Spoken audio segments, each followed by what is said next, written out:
So, welcome to the Novi Presents Spooktacular, benefiting this month the Legacy of Hope Foundation as our charity this month. With me, well, hello, let me introduce myself. Hi, I'm Nathan. I am the DM of the Legends of Lanamora podcast, also a member of Novi Studios. With me today, I have Cameron. Hi everyone. How's it going? Zach. Hey there. I've got Lizy. Hello. And Lex. Hi. Hi, hello, how are you? Hi, hello, how are you? Thank you so much for tuning into the first game of our marathon live stream event that we're going to be doing today. We are going to be playing first Adventure Skeletons. And this is a game by Grant Howitt and... an RPG by Grant Skellington Howitt and Chris Covered with a Sheet Taylor. So, for those of you that are unaware of Adventure Skeletons, I'm going to give you a little rundown. And I'm going to look over here to where I've got the rundown.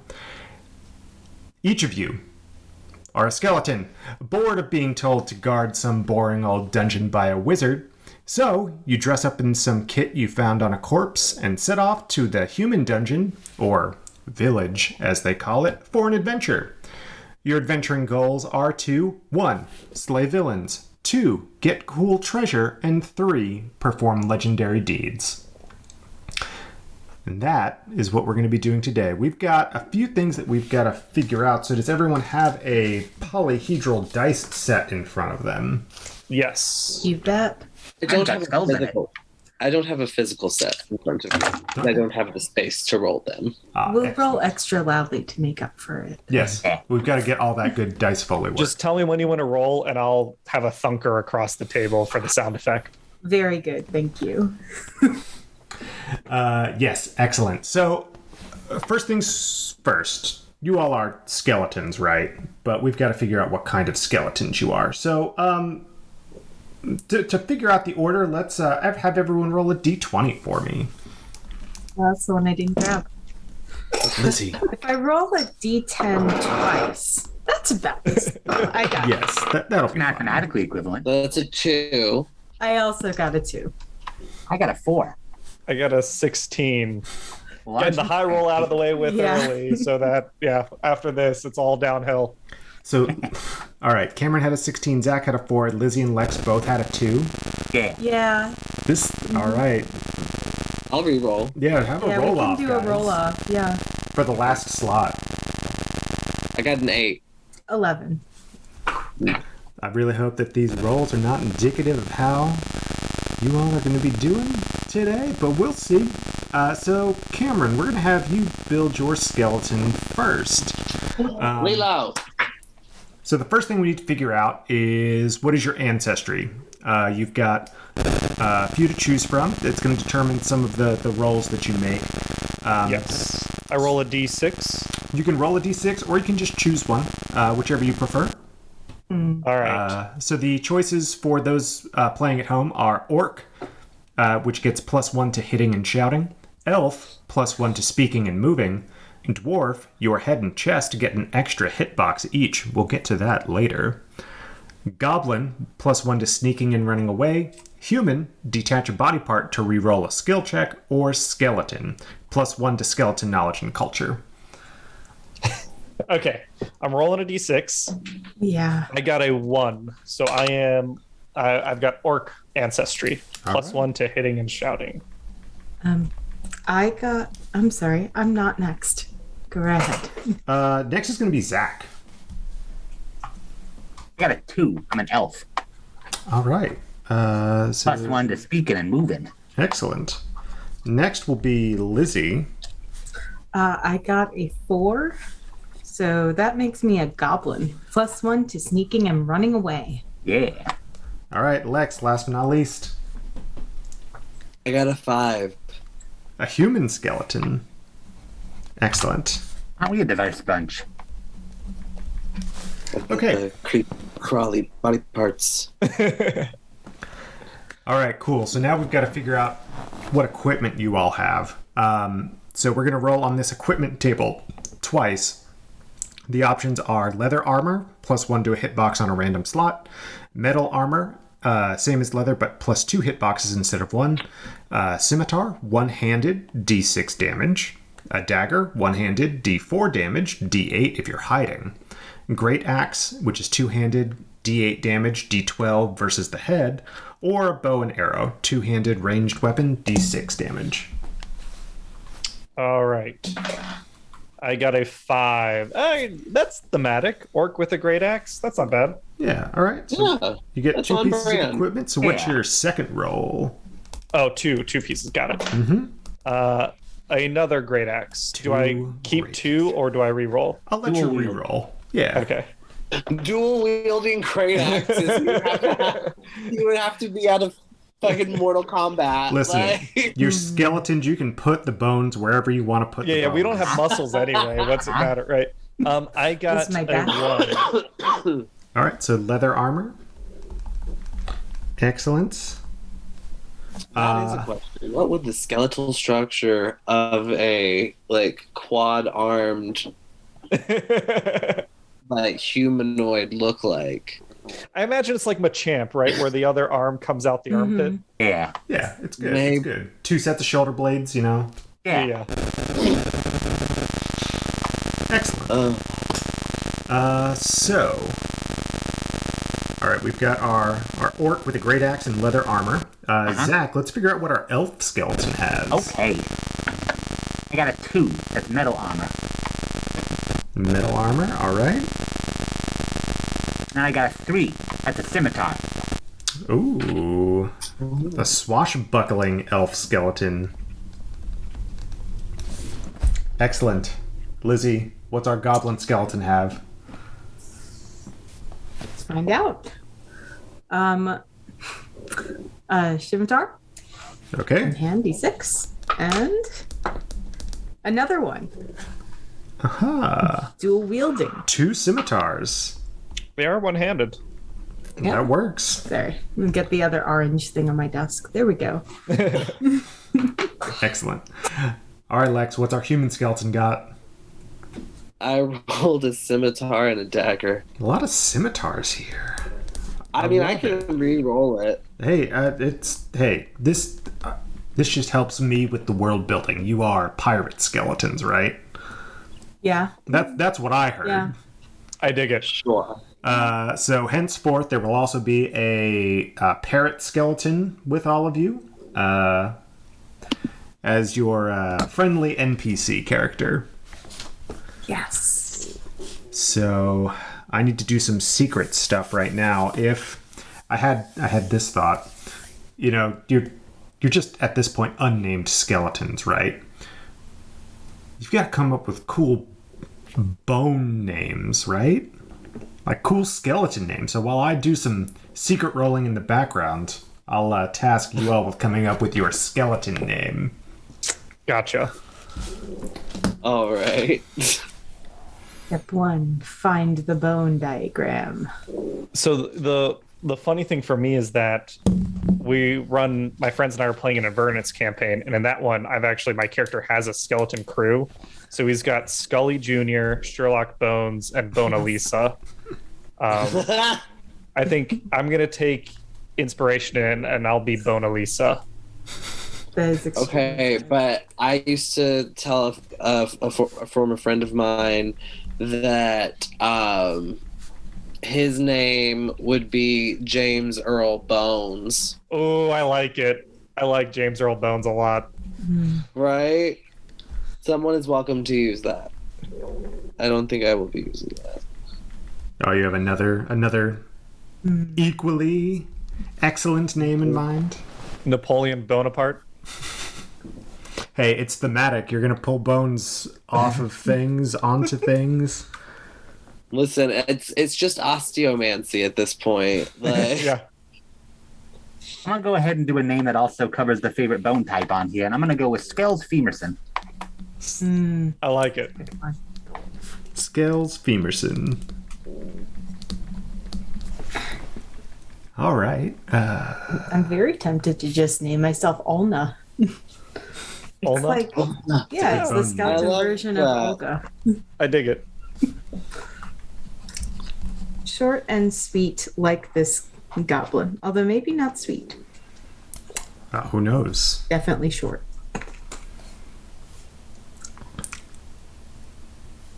Oh, fucking God.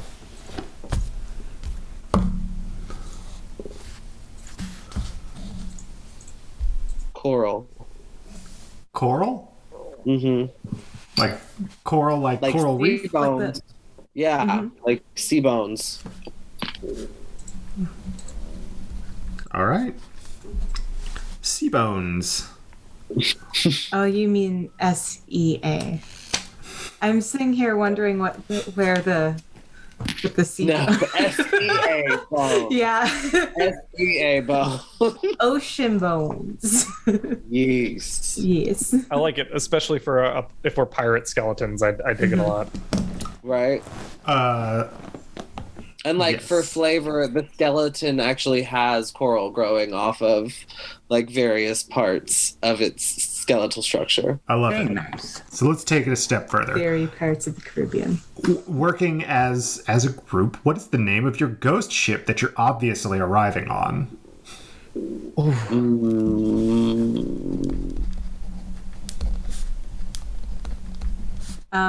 Okay, first idea. Barnacle splint. Barnacle, the barnacle splint. Yeah. The barnacle splint. Yeah, it was broken, but we fixed it. So I can dig it. I like it. Especially if Okay. it's a ghost ship. Yeah. Yeah. Yeah. that's a skeleton Oh, ship. Oh my God. What? Wait, this is A the humble second. donation. This is the second one of these that I've participated in where we've done ghost ship. Those ships are good. When I did lasers and feelings, we ended up doing a ghost ship, but in space. Yes, we did. And I remember this now. And now all of the Novi Presents need to have a ghost ship included in some way. That's just how it goes. Yeah, I don't make the rules, but that's what they are now. So I think that's a good place to hop into some of the other rules that we've got here. So you're going to be arriving at a human dungeon. You have to find, again, we have to slay villains, get your cool treasure, and perform legendary deeds. So there are a few ways that we can do this. Those slay bitches get money. Got it. Yes. So the first thing that we are... also, thank you, Neurotic Good, for tipping $10 for the Legacy of Hope Foundation. We will be, just as a reminder, we will be... all the donations from today's stream will be going to benefit the Legacy of Hope Foundation to help with the missing children from Indigenous families in Canada. And we are very happy to be making those donations today.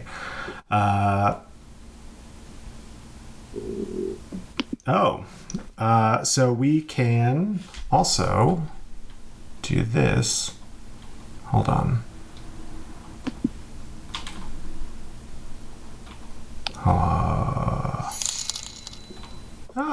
Thank you, Zaxamilli, for also making a donation. Thank you. Yes, so, okay. First things first, your skeletons.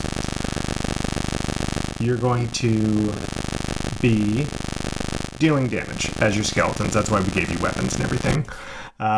So, when you are doing damage, there's something that you've got to keep in mind as a skeleton. You're slow and you are going to get hit. So when someone attacks you, they hit, regardless of, what you are doing, your armor and any of that. So we're going to roll a d10 on the hit location table to see where they hit you. And the hit location table is as follows. We've got 1 is the right leg, 2 is the left leg, 3 is the pelvis. 4 through 5 is the right arm. 6 through 7 is the torso.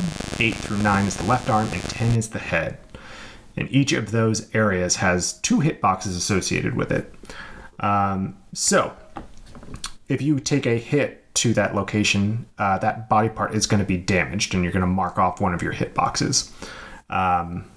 They in the PDF that they have given here, they have a very nice, cool skeleton with 2 thumbs up and all of the hitboxes. So I would advise doing that. I will be keeping track of things separately as well, but just so that you know where you stand. Or don't stand.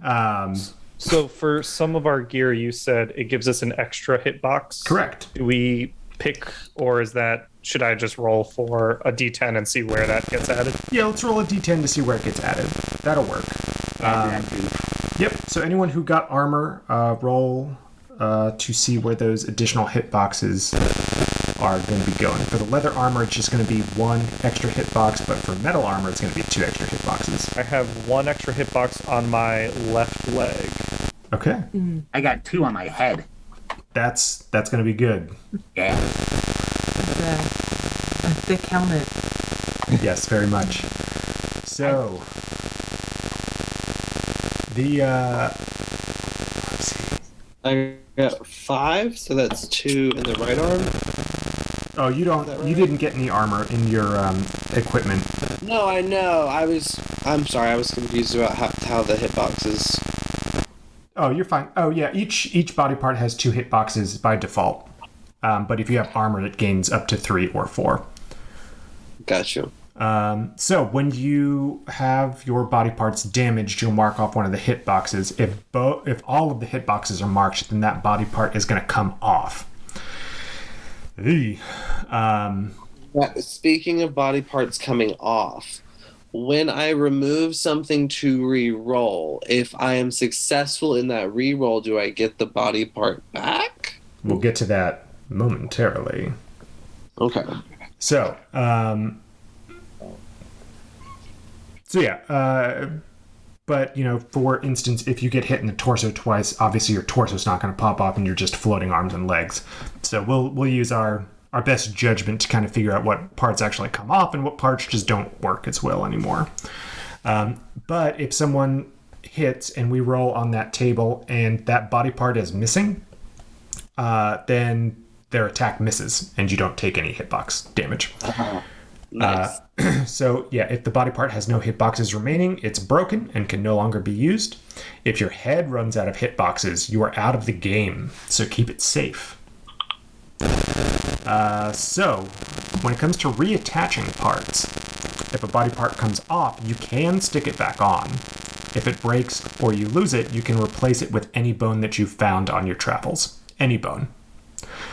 You can have 1 non-bone replacement at a time that must be of an appropriate size and shape, such as a barrel for a chest, a tree branch for a leg. And fun fact, every human and most animals are full of bones going almost entirely unused. So, in order to move forward, we're going to be performing actions, and we are going to be using a D10 for those actions. And so what your goal is going to be is to meet or beat my target number. I'll be setting the difficulty of these on a scale of 1 to 10. And if you meet it or beat it, then you did it. Your roll is at -1 for each body part that you're currently missing. So if you're missing your left arm, you roll a 5, you're only going to have rolled a 4. So on and so forth for all of the bits that you've got on your skeleton body. And then, so we've covered how you can get hurt. We've covered how you can do your actions. Now, how can you hurt things? So if you hit, roll on the location table to see where you hit the other person, and you're going to roll your damage die versus their toughness. Without a weapon, you do 1d3 damage. So we'll just roll a d6. 1 through 2 is 1, 3 through 4 is 2, and 5 through 6 is 3.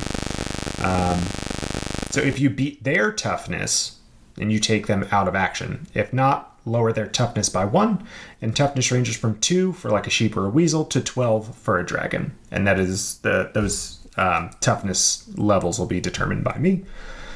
We've got the human dungeon that I know about, but you don't know about yet, and I know the human dungeon's dark secret. I think that's a lot of information. So does anyone have any questions? So if your head runs out of hitboxes, you're out of the game. Mm-hmm. But can you swap your head out willingly for something else, like another head? It's that philosophy question of like, as you replace the old boards more and more, like at what point is it no longer that shit? Like, not if it runs out of hitboxes, just if I feel like doing it. I'd say if you can make it work I would think in no. game. Well, I'm gonna allow it. Just like my son's D&D book says, Y is for yes, which all GMs should say. If I get hit in the head and I run out of hitboxes, that's a different story. But if I just find a head laying around, Then we have an extra head. exactly, Just a backup. yeah. Backup head. And do we have to reattach part? You said we don't have to reattach parts where they originally were, right? If And on the I foot. I lose an arm, I can put another head on that arm socket. Yeah, sure. Or Why not? yeah, okay. You all are skeletons. You're held up by magic or something, and who am I to judge how you are keeping your skeletal mass together? If it makes sense to you, we're going to move forward with it. The will Sweet. of piracy. I do have this sweet skeleton diagram just for. There we go. Oh, excellent. Yeah. Yeah. Now, Cameron, I know that you had an extra hitbox on one of your legs, right? Left leg, I believe. Left leg. Yes. Okay. I'm just drawing up maps so I can keep track of everything as well. So, you all are on your ghost ship. Oh, I almost forgot the most important thing. I'm so sorry. What's the name of your skeletal parrot? Just about to ask. Oh, we all have parrots. Herringbone. Oh. Ooh, I like herringbone. That's a good one. Yeah, sounds good. It's fish, herring. Excellent. Right. Let me write that down so I don't forget, because I probably will. Parrot. Herringbone. So you've been sailing the Barnacle Splint for quite some time, and it's been kind of boring recently, and you all are feeling pretty... Man, I'm trying to think of like bone puns. You're feeling restless. I can't think of a pun for this one, so we're just going to say you're feeling restless. And thank you. This was on behalf of Whipstitch. Thank you. Yes, that M. Gibson. And thank you, Whipstitch, for the donations. Hey. You've been sailing the Barnacle Splint pretty consistently for the last 400 or 500 years, and it's getting pretty lame recently. You've decided that you want to take on one of these human dungeons that you've seen in your travels. So there's one that's pretty close. It looks like some sort of monastery or something. It sits right on the cliff, and you stake it out a few nights. You scare a few of the locals. You hear them screaming, going back to their homes, saying, "Ghost ship, ghost ship! Oh no!" Oh shit. So you know where you're gonna hit, and you are on the ghost ship in the bay overlooking this human dungeon. What would you all like to do? Is it nighttime? Is it daytime? If we're about to go in, I would say it would be nighttime. I don't think we would go in broad daylight. No, gotta be spooky about it. But also, like, being that I am a human skeleton, how much do I know about human dungeons? Let's get a roll on it. Okay. Ooh, first roll. First roll. Let's do it. Okay, well, what die is it? Oh, sorry, it's a D10. Yeah. D10. That's a 6. Do I add anything to that? No. In this case, you wouldn't, unless you want to detach a body part and throw it into the ocean to reroll. No, you... Coral, you know a fair amount of human dungeons because you were, in fact, a human at one point. You've retained some of that knowledge. So you know that this human dungeon specifically, because it has a monastery on it, these humans are probably going to be pretty big pushovers. So you feel pretty confident in your ability to take over this human dungeon and get their treasure. Okay, cool.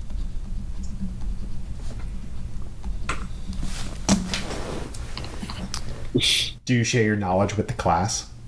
Yeah. So, yeah.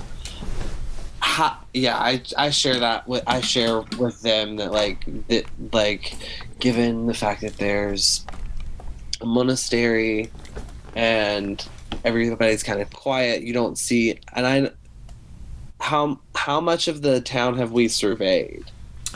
You just like the outside of it, or you've just seen what you can see from the bay. You know that there's a cliff, you know that there's the monastery, you know there's a few small fishing huts on the way up to, you know, the walls of the monastery. Okay, so it looks kind of like a poor fisher's village. Mm-hmm. Yeah, so I communicate all that. I think when Bonalisa hears that, like, they're pirate skeletons, we've done these raids before. I think she might. So if I detach a head, mm-hmm. do I die? Like, do I stop moving right away, or as long as it's not damaged, I'm okay? So long as it's not damaged, you're all right. I think they would take their head off and throw it overboard to wash ashore and help scout out a landing area. Okay. Do you tie the tiny rope or anything to your skull before you throw it off? Nah, I think like the orc in Bonalisa is like, nah, just get it out there. We'll clean up afterwards. Well, there it goes. Yeah, that works. Okay, roll me roll me for scouting, I guess. Scouting, and you said it's D20. D10. D10. A 4. Okay, so your Bonalisa, your head washes ashore, and it you see a lot of fish on your way in. You see some driftwood, you know, obviously, you know, all the normal flotsam and jetsam type stuff, and sea creatures. And you get to your head washes up on shore, and the way that you're oriented, you're kind of looking up, but you can see some of what's happening in the village. It looks like they're having a festival of some sort on the beach, or the remains of a festival, because it's now, you know, after nighttime, but there are a few revelers still on the shore. It's not a whole lot. There's maybe 2 or 3, you know, late revelers out here on the beach. I think they would. We have a signal that we report back and say, like, this is an okay landing spot. There's some people nearby, but it's Mm-hmm. okay. I think like a go no go. So they for that. Can it be herringbone? shout out herringbone. So, no, can we send the parrot back and Let's forth? use our parrot. He flies. Yeah, let's just assume that skeletons can whistle or something. Yeah. Oh yeah, Yeah. skeletons can absolutely whistle. Just add to the Yeah. bones. They do that There's weird, one like, tooth missing. whistle. Yeah, there's Yeah. one. There's a hole in one of the teeth. Yeah. So signaling back. Like they have a gap. Yeah. Cute. Okay, Yeah. so Bona Lisa signals to the ship. You all, the rest of you, hear it on the barnacle splint, and you know it's go time. Okay. Let's bring this ship to shore. All right, so you're taking the ship itself up to shore, up on the dock, one of the little fishing docks. And what does our ship look like compared to the mortal vessels? Not good, but it looks good to you. You know, it doesn't look good to everyone else, but it's a home. Yeah. It's your home. We've got a suggestion from the chat to walk underwater. I don't want that copyright strike. Ooh. That's spooky. Yes. Yeah. Disney's very litigious about that stuff. I don't know if we can pull a pirate scene. I like No, the what thing. we wouldn't be. This is the thing. We wouldn't need the oxygen. We have no lungs. We don't breathe Yeah. air. I'm wearing metal armor. I don't want it to rust. This is nice. You're right. Your skeleton Not is to wear too. the leather. I told you not to wear the metal. I got this off a nice dead guy, all right? The salt I'm not going to let it air go to will waste. corrode your metal anyway. Like I told you, leather is like better, I guess, but still not good. Yeah, but metal is like metal, you know? Look, we can just take the dinghy if you prefer. That way you Use the stay dinghy. nice and dry, and I can stay nice and hidden. Well, Michael says that you all should still be able to talk underwater because you don't have lungs, so your speech is magical, too. Yeah. Yes, but then my metal armor rusts. It's true, it's true. Your metal armor's gonna rust and corrode anyway. It's exposed to the salt air. Yeah, but that's like an over time kind of thing. My First order of assumption. business. We get some new metal armor. New metal. New metal.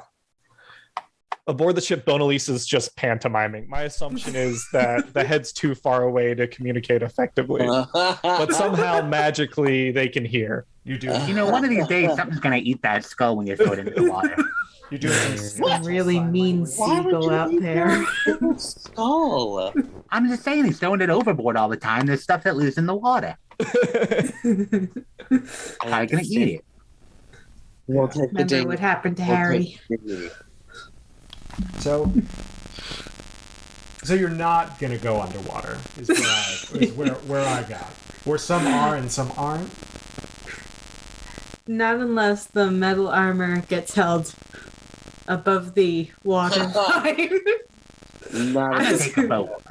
How's about this?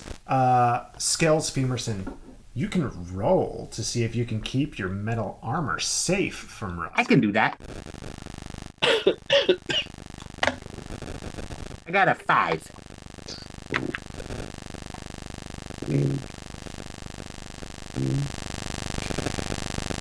I'm sorry, you got a 5? I got a 5. 5, okay. Right.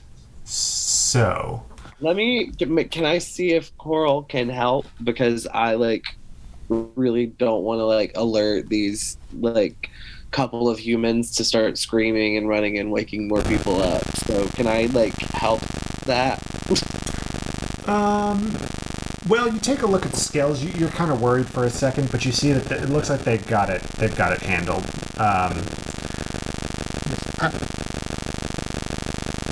Yes. Hold on one second. I'm seeing that I've got my microphone issue, so I'm going to try and resolve this real quick. Stay quiet. Quiet. Here.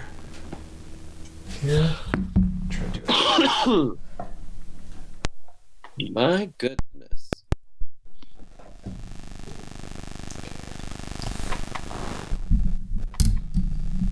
Let's see if this is any better. Tried unplugging it and plugging back in. The old IT standby. Okay. Let's see if that helps. Can you all hear me a little better now? No. Is it worse? It's the same. About the Not same. worse. It's about the same. I wouldn't say it's worse, but it's not markedly better either. How's about this if I get closer to the mic? Yeah. There you go. Mhm. Hey, how's There we about that? go. Speak into the Get all microphone, Nathan. close and intimate. You've only been doing your podcast for what, almost 2 years now? Right. So, yeah, Scales, you're able to hold your armor above the water, and you all make your way to the shore. Bona, Lisa, you get your head back, and the revelers have not seen you. They have not noticed you at all. They are deep in the sauce. Not deep in the sauce. Yeah.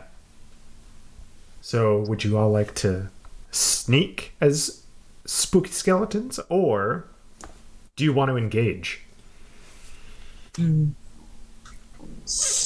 What do? Okay, so with my, knowledge of human villages and monasteries and stuff, do I recognize whether these people look like just like party goers? Do they look like city officials? They're just regular old party goers. They are just having a good time. Question. In the start of the game, it says that we put on a disguise sort of kit. Mm-hmm. But we just came off of a boat. So can we look around and see if the stuff we can put on to look a little bit less skeleton? Yeah, absolutely. Do you have an idea for that? That's what I was just about to say, that we should look around and Yeah. I think her disguise might be on some drunk people Yeah. right now. So One pile, they put the coats on the bed.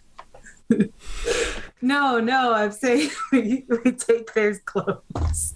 right. She's suggesting that we beat them up and take. Yes. Well, we can do both. Someone roll me a "Are there disguises around?" roll. What? Someone roll me a "Are there disguises around?" roll. I can roll that. No promises though. Oh yeah, that's a 1. Okay. Yeah, there's tons. You see a lot of disguises around. They're really close to the edge of the water too, fortunately. So it looks like it's going to be perfect. A 7? I got a 7 on the search. Yeah. Gotcha. So you look at what Ulna has found, and it's just wads and wads of seaweed. Not going to be an effective disguise there. But you do see that there seem to be some cloaks scattered around the ground over by the fire, just outside of the bright light of a bonfire that the revelers are continuing to party around. They took their cloaks off. I guess they got too hot. They're still fully clothed. They're not naked revelers. Okay. It's not that kind of festival. Are they not naked in the waters? That's just gross. Yeah. No nakedness happening. Not yet. But there are some cloaks that have been cast aside over by the fire. You would have to sneak up to get them. But you also see that the revelers are wearing clothes as well. That looks like they would fit each of you. And we get our tiny goblin skeleton to go sneak up and make some cloaks for us. Oh, I volunteer. Yeah. Could you get a +1 on that? I do. I volunteer to sneak. Ready? Okay, let's do it. No ones. 7 + 1, 8. 8. Sneaking up and stealing some cloaks. Yeah. Okay. You are able to go up and get all of the cloaks that have been bundled up. It looks like they had like a, you know how like when you would go to a party and there would be a bed that everyone threw their coats on? There's a coat rock here on the beach, and you go and you take everyone's cloaks. And Coats on the bed, like I said. Yep. Awesome. I'm going to cut one down to goblin size. Oh, well, lucky for you, there's one that is already goblin-sized, or Just for me. maybe halfling-sized or gnome-sized. Who knows? Child sized. Yeah. This one's for me. This is for everyone else. All right. You are all disguised. Thank you. So, Okay. taking a better stock of your surroundings, you see that it looks like the festival was actually being held on the beach itself, but it looks like the festival's completely over except for these last few holdouts. You see that there is a path, that cobblestone path that leads up to the monastery itself, and there is another path that leads into the fishing village itself. It's a dirt path, just runs up that way. And do we know what this festival was about? It looks like this was some sort of fishing festival. It looks like something that they would hold after they had a really good catch of fish. It was a really good haul. Okay. They did pretty good. Mm-hmm. Yeah, they've got all their ceremonial nets up. They've got, the bonfire in the shape of the fish. They've got, the whole 9 yards. What fish? It is shaped like... Oh, hold on. Oh, you gotta check your no. It's... Well, this is a sea bass. It's obviously the shape of a sea bass. A lot of good bones in a sea bass. I think I'd be looking around to maybe bundle up some extra bones in the cloak for later. Yeah, for sure. Gotta stock up. I'm not even going to make you roll for it. You see tons of bones around. It looks like they were just gorging on fish here around this bonfire. Just like it's a big old fish fry. They're just bones littering the beach. They don't care for cleanliness, these humans. So yeah, you've shoved some bass bones into your For into the your cloak. kids. Thank you, arbitrary hero. For the kids. Name 3 other fish. Catfish. Shark. And the band. Are there shark bones?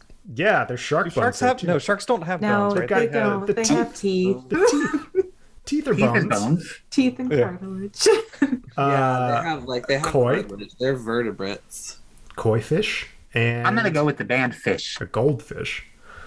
I know Damn. fish. I've played Koi Animal and Crossing. goldfish are Fish kind facts. of the same.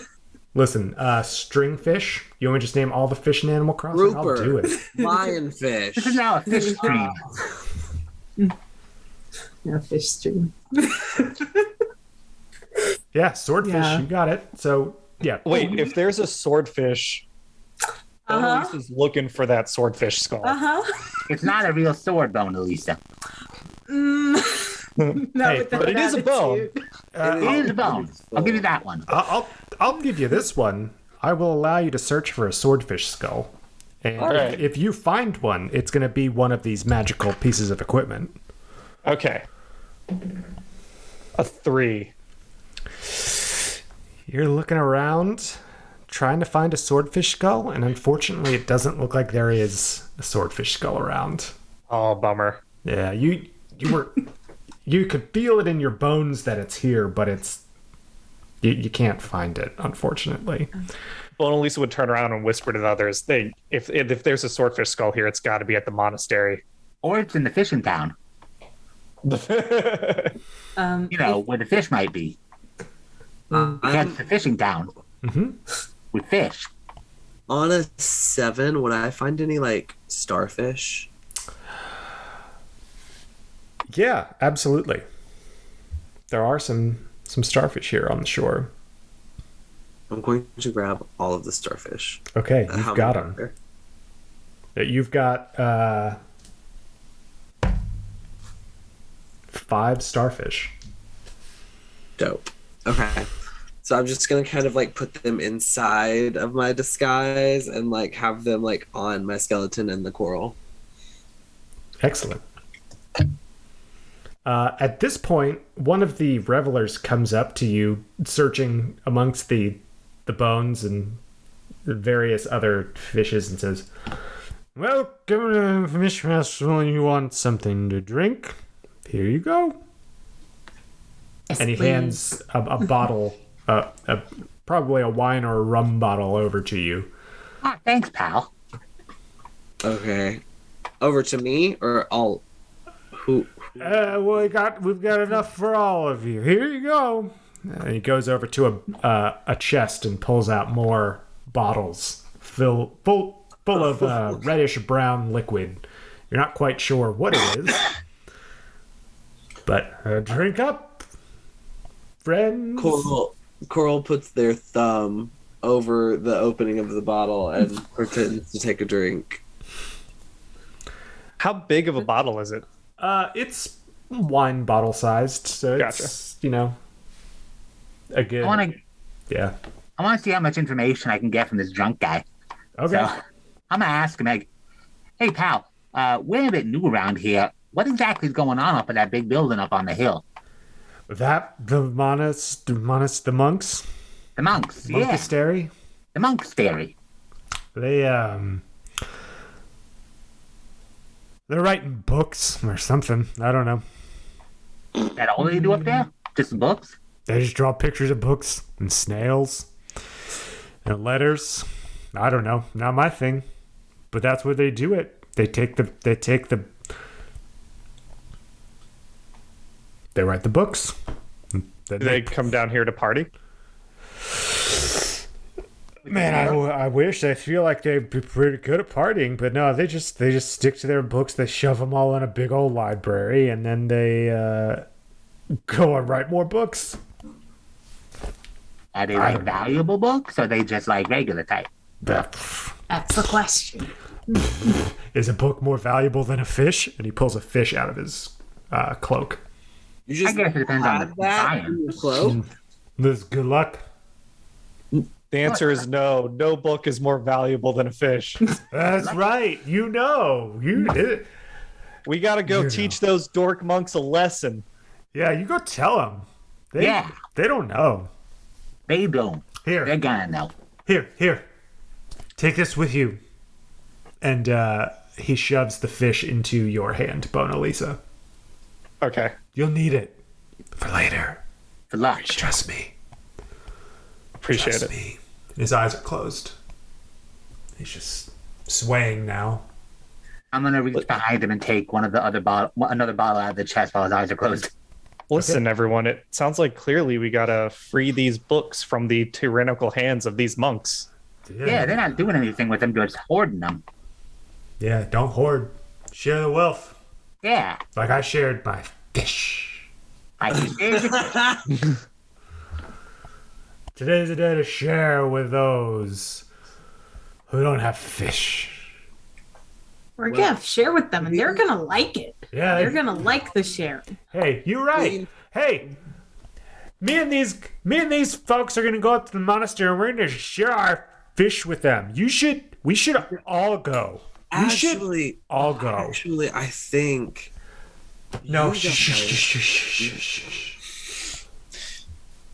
Finger on your skeletal mouth. I'm gonna distract him real quick. I'm gonna try to use my my talking specialty here. Okay. Actually, I think maybe you should take us up there, but we can handle it from there, and that way you can enjoy the party with all your other fish friends. I like your style. Okay, we're all gonna go up, and then we're all gonna come back down. We need some fresh air, fishers. Yeah.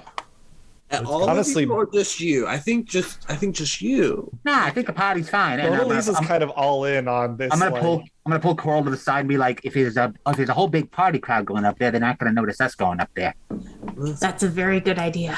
And then back to the drunk guy. Yeah, whole big party trip, field trip to the book place. It's dark climbing up, so everyone grab torches, and then Yeah. we might need to pry the door open. So let's all get some pitchforks. No. Yeah, that's a good idea. Hey, Oh, hey. and the fish for sharing, and the fish Oh, yeah. bones. You gotta bring the for fish. the sharing. They gotta Yes. know about the fish. Yeah, absolutely. Okay. And I'll lean over to Coral and go, see, now it's not our fault. Yeah? I mean, Huh? I feel like this is okay. Yeah. Well, they could all be honorary pirates.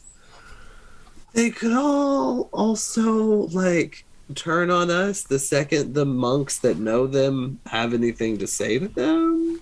Well, we'll already be inside by that point. All right, Yeah. let's. All right, everyone, grab all your push forks, grab your fish. Let's go. Grab a torch. And don't forget your drink. Let's go. You all start up the cobblestone path to the monastery. Yeah. And it's not a short journey. It's not too long. It takes maybe 30 to 40 minutes to get up there. During that time, since I'm an orc, I get +1 to shouting. Bonalisa is like trying to get the whole town riled up, like, get out of here, get out of here. We gotta seize the means of book production. Roll me a shouting, please, to incense the town against these book hoarders. A 7. You wake up, Or +1, so 8. yeah, you wake up pretty much the whole town. They're woke now. And everyone starts grabbing their torches and their pitchforks, and they're ready to seize the means of book production now. So, Coral, I know you're apprehensive, but this feels like this was a long time coming. We're just riding the wave here. They had some frustration building up in them. listen, you all were just a catalyst. All of the ingredients were here. We're the heroes. Really, the powder keg, you know. I mean, I would go so far as to say that you're adventure skeletons. I would say so as well. Yeah, for sure. All right. So what was a party of probably around 7 or 8, let's say 8 before, is now a party of 20. Hey. Added 12 to your party. 12 other townsfolk are with you there too.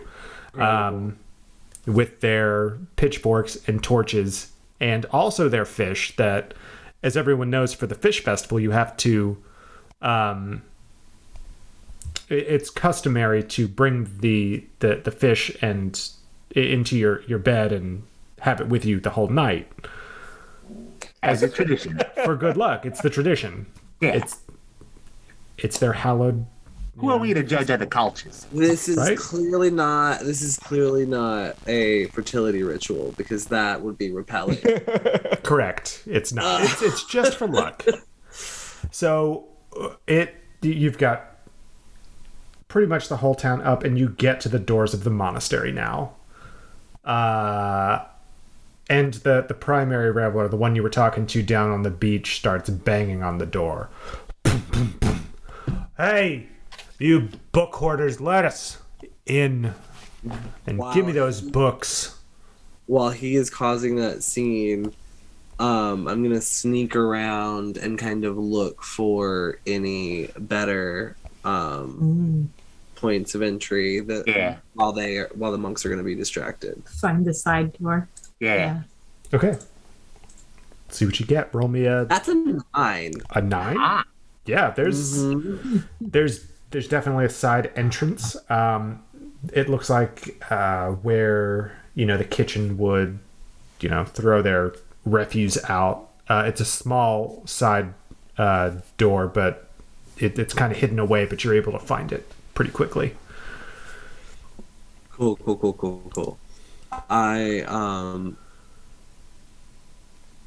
Did I slip away in such a way that they didn't notice me, or were y'all following me? I'd With a follow. 9, I probably didn't Follow notice you. you. You said you didn't notice. You probably wouldn't have noticed me. I said with a 9, probably not. That's. I guess that's a good point. Did you That's a good point. Did you tell us, or No, I think I just kind of instinctually did that. So okay? so Coral's gonna sneak back around and just around the edge, and kind of per se, but she has a coral growth that's hollow that she can cause wind to go through, and that's how she whistles.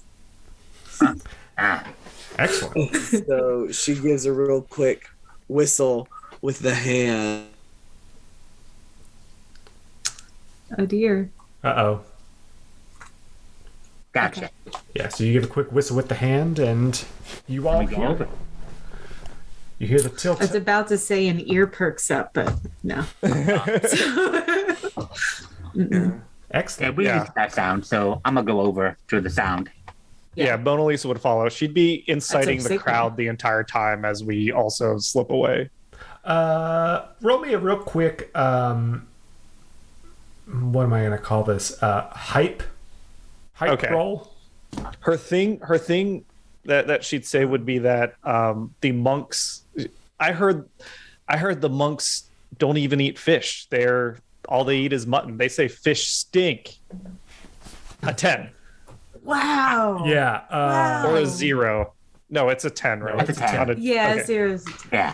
Yeah. Oh, that. Oh, if you roll a 10, you roll again. Is Oh, that true? Yeah, performing Yeah. actions. If you roll a 10, roll another d10 and add it to the result. We got Yeah. Loads. 17. Oh, wow. 17. Period. We started the revolution. This is. Oh my I don't god. know why I'm surprised. Whenever I run one of these games by Grant Game is Howitt, it over. always goes Let's play again. so differently than the way that I. It think just it's means going. we're going to get in much easier. Uh, All can be busy. Adventure Skeleton speedrun complete. Yeah. So, well, you all don't know the secret yet. That's true. No, we don't. So these townsfolk are really upset with these monks. By the time that you get done with telling them all about that they don't even eat fish and they just eat mutton, they are pounding on the doors of the monastery now. They're about to break them down. Nice one, Boyle. And you all have you've snuck off to the side to this kitchen entrance on the side of the wall. Yeah. So you were at the door, but it seems that it's currently locked. It's locked. I'm gonna try to make it not locked. All right, let's see what you got. Okay. So 10s roll again, right? Yeah. Yep. Okay. So that's an 11. Okay, you get one of your coral protrusions out of like one of the fingers. It's next to the one that does the whistle, I think. And you're able to shimmy it into the keyhole, and it just click. It wasn't a very good lock. It was you probably could have done it with like a stick, but it's just cool that you did it with your little coral fingy. And the door glides open. It doesn't squeak open. Interesting. You find yourself in a small courtyard next to the kitchens. Looks like this is like their herb garden. Okay. So far, so good. But it is quiet over here. You do hear some commotion again over by the front gates, and you see some monks, shadows, in the distance going over towards the front gates to try and investigate what's going on. Why is the town trying to break down our doors? But other than that, it's pretty quiet here where you are. How many monks do we see going to investigate what's going on? You don't see any monks directly, but you do see shadows moving in the distance. Like they've just lit some lanterns, and they're. You just see the shadows on the wall of the opposite side of the courtyard. Of how many of them? I'm sorry, it fizzled out. Oh yeah, you don't see any. You can't tell a number from the shadows that you see. Got you. Now that you're here, though, the monastery does seem a lot larger than it did from the bay. Okay. There are a lot of other smaller buildings here, but there is the one large building in the center that you assume is where they do their bookmaking.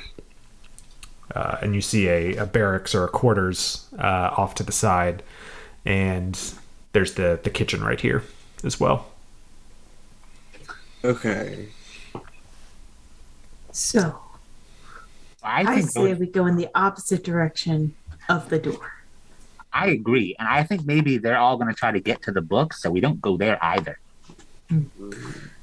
So Well, they're going. So we very specifically said means of production, but they keep the books that they've made on the premises somewhere, presumably. That's true. So we should go find the stashed books. Yes. Yeah. To assess their value. and the We actually secretest care about books books? are going to be, well, I care I about think the money that you get books- from selling Listen. books. yes, Listen, that's the thing. If there's one thing I can tell you about humans, is that their religious figures hide things. Lots of times on scrolls, on tablets, in books. So, I like that. Okay. Okay. That I'm makes on sense. board. If I had something valuable, I would hide it. Yeah. Especially because most people can't read. It's true. So Yes. you're going to go off to find the stashed books. How are you going to be looking for them? Just going to be poking in doors? Try and find someone to... Well, I would assume that the storage for the books is not far from the place where they produce them, because they would like bind it once it's finished binding, like either take it to storage or take it to somewhere else. And then there's probably like, special storage for the other books, but it's probably connected to the storage. So I would say go towards the place where they make the books, trying to stay kind of stealthy about it, and Yeah. looking to see if there are any doors or staircases or anything to any other place near the place where they produce everything. Especially anything locked. Locked things. Hide valuable stuff behind locked doors. Mhm. You putting your face back on? Yes. I'm going to look for the cloakroom because I want to make us not look like townspeople. I'm going to look for monk robes. Oh, very good. Oh, okay. Bonalisa, what are you feeling? I think I forgot. Zach, what's your skeleton name again? Skells. Skells. Skells. Bonalisa will follow Skells and back them up. Okay. So let's do the monk robe heist first. Yeah. Okay, yeah. So Bonalisa and Skills, you are sneaking around. You're sneaking around in one direction, and it's not too hard to find the sleeping quarters of the monks, because that's where all the monks are running from, to try and see what's happening at the front gate. So you're able to find the sleeping quarters without much difficulty. And you've just watched two monks run out towards the front gates. What would y'all like to do? I think this is where we go in and take some robes and whatever else we can find. Let them rush past us and then go in where they left. All right. Be quiet though, in case anybody's still asleep. Okay. Let's get some stealth rolls from the two of you, please. Sneaky rolls. Now, can I add my +1 to moving, or is this a specific like sneaky kind of thing? I'll say that you can add it Okay. for moving silently. Oh, are we all there? No, it's just me and Okay. Bona. I got a 7 total. I got a 4. Okay. You are creeping in to the quarters. Say that Skills is in front and is moving quietly through the quarters. And Bonalisa, when you step through the threshold, you've forgotten that you're in human quarters, and not in orc quarters, and you bonk your skull on the door as you come in. But it makes a loud sound that reverberates through the quarters, but no one is coming immediately. So you all stop for a second, and then nothing. No one's there. Got a hard head, kiddo. So you are now in the quarters. It seems like either everyone is out or no one heard you. But it's pretty dark, so you're not quite sure which. Look for robes and other valuable things that we can take. Yeah, the first trunk by the nearest bed.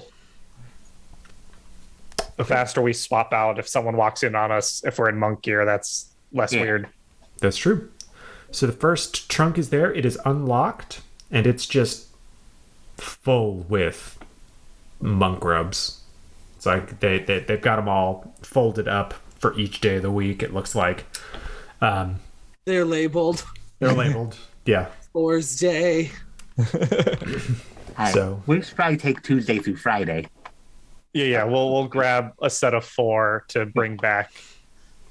Okay, you've got monk robes now. And as you're coming up to turn around and leave, you see a fairly large monk standing in the doorway. And we're going to smash cut now over to Alna and Coral. So the two of you are looking for the book storage. And you're starting by where they make the books in the big building in the center. Yes. So you see there are some carts that are around the back of the production area for the books, and it's full with crates. They're unopened, but it looks like there's something important in these crates. They're not just stacked willy-nilly. They're deliberately placed as if they are either coming in or going out. You can't really tell which. Okay. I mean, as a pirate, I'm obligated to open up these crates.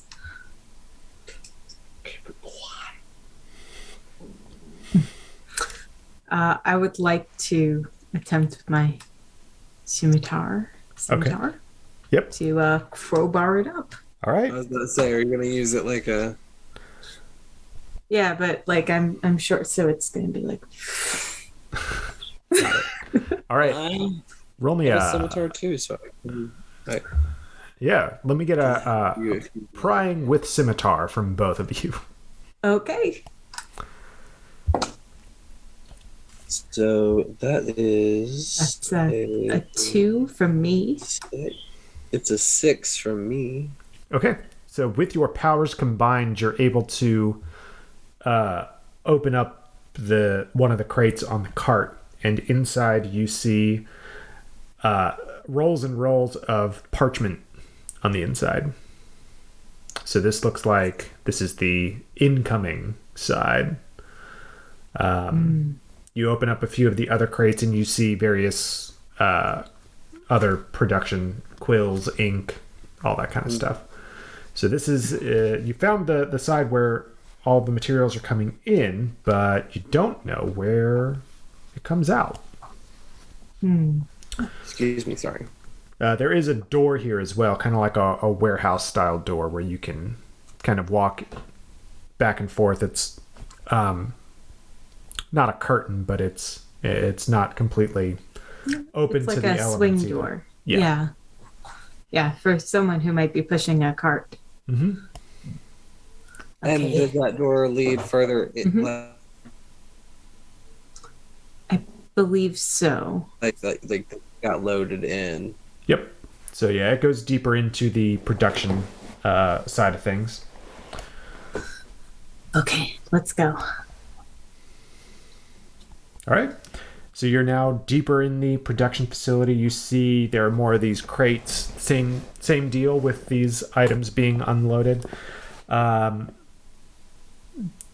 there's a set of stairs that goes up to, you imagine, where they would be scribing the books. But then, so there's a way up, and then you see on the other side of the hallway there's a way down as well.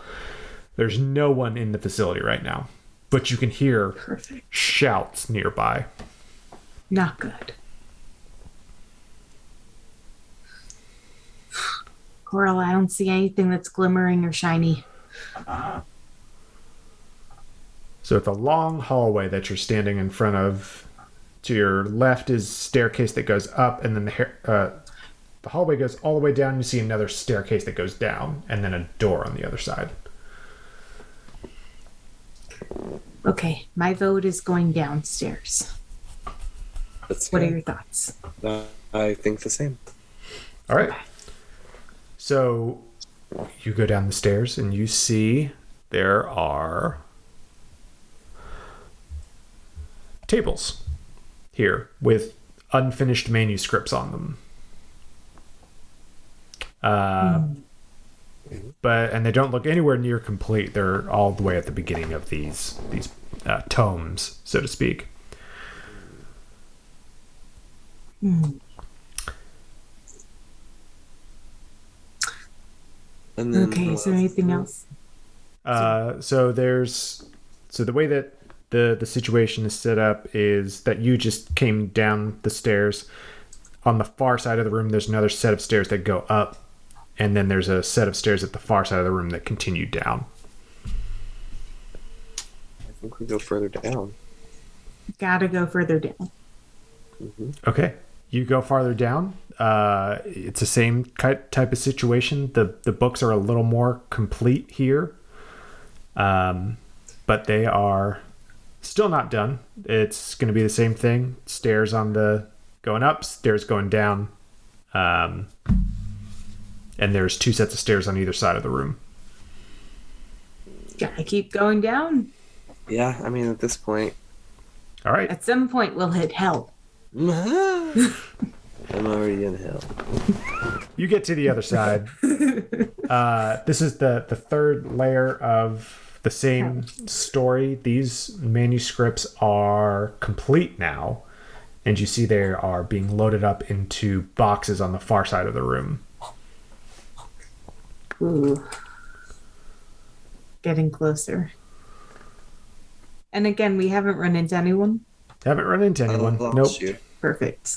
Sorry, I lost y'all for a second. Oh, yeah. You're on the final level. There are no more stairs going down, but there are boxes being loaded with the books of the completed manuscripts now. Are there any doors that look like they are to, like, adjoining rooms for, like, storage? Because these are clearly, like, going out, like leaving the monastery. Is that what it looks like? We want that good, old, expensive. If we're carrying things up 3 flights of stairs at this point, only the best. Mm-hmm. So, yeah. And most secretive books. Yeah, the only thing is that there are books going, or there are stairs going up, and that's the only... It's a very funny sight. I'm sorry, seeing the straw with the skeletal mask. Yes. There's only staircases going up from here. And then you would find yourself up at the top of this facility again with a door going in the other direction. Okay, maybe there's a book here that's super valuable. What do you think? Let's see what they were sending out. Okay, time to open up every box. Okay. Can skeletons read? Yes. Okay. Looking for something that looks expensive, looks one of a kind, or is like a book of ocean maps, piratey maps or something. Okay. Well, you crack open one of the crates. You crack open one of the crates. I don't know if that was directed at me or not, but you crack open one of the crates and you see something inside that you're not expecting to see. And that's where we're going to smash cut back over to Bona, Lisa, and Skels Femerson. There's a big old monk standing in front of you, and he says, what are you doing in the monastery? Laundry. As I hold all the monk robes. Roll a speaking check for me. I've got a +1 on that. Yep. 10 plus 19 total. Laundry.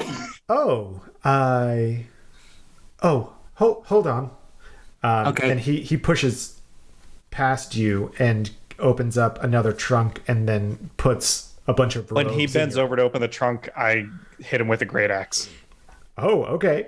Okay, roll me for damage, please. So you're gonna roll. Your great axe is a D8. D8 damage. D8 or D12 if you're going for the head. Yeah, I guess if he's I'm like just trying to lop it off in a clean stroke. I do get +1 to hitting. That's not the same as damage, right? So I don't believe it's the same as damage. your number, the number you roll is going to go against their toughness. If you beat their toughness, you take them out of action. Gotcha. If not, then you lower their toughness by 1. Okay. 7 + 1 is 8. Good lord. Okay, this monk is taken out of action. You want to know why? Because you don't have a head no more. You killed him. If you'd like. All that kills people. So yeah, this monk is reaching into the trunk and he's like, "Oh, good. I'm glad that I didn't miss laundry." And there are. You're elated because now there are bones in front of you. Yeah, spare bones. Did all of his meat just disintegrate? Yeah. What happened? But we can like boil the meat off later if Is this Buffy? We went through a kitchen. It's fine. I mean, Yeah. it if Skills has the robes, Bona Lisa will grab the body and the head and start hauling. As skeletal pirates, you all have this very, very nice trick that you can do. If there is a body with harvestable bones there, obviously all pirate skeletons know that you've got your bone pilfer ability, where you can just take the bones out, and then you've just got them. Yeah. There's no mess, no I get to fuss. keep my bones. It's the first day of pirate skeleton school. Yeah, it's the first day of Gotcha. training. Yes. You go with that. Gotcha. And so- Okay. It's lesson The number school of 2. the school of the seven bones. Yeah, Yes. you've got spare bones now.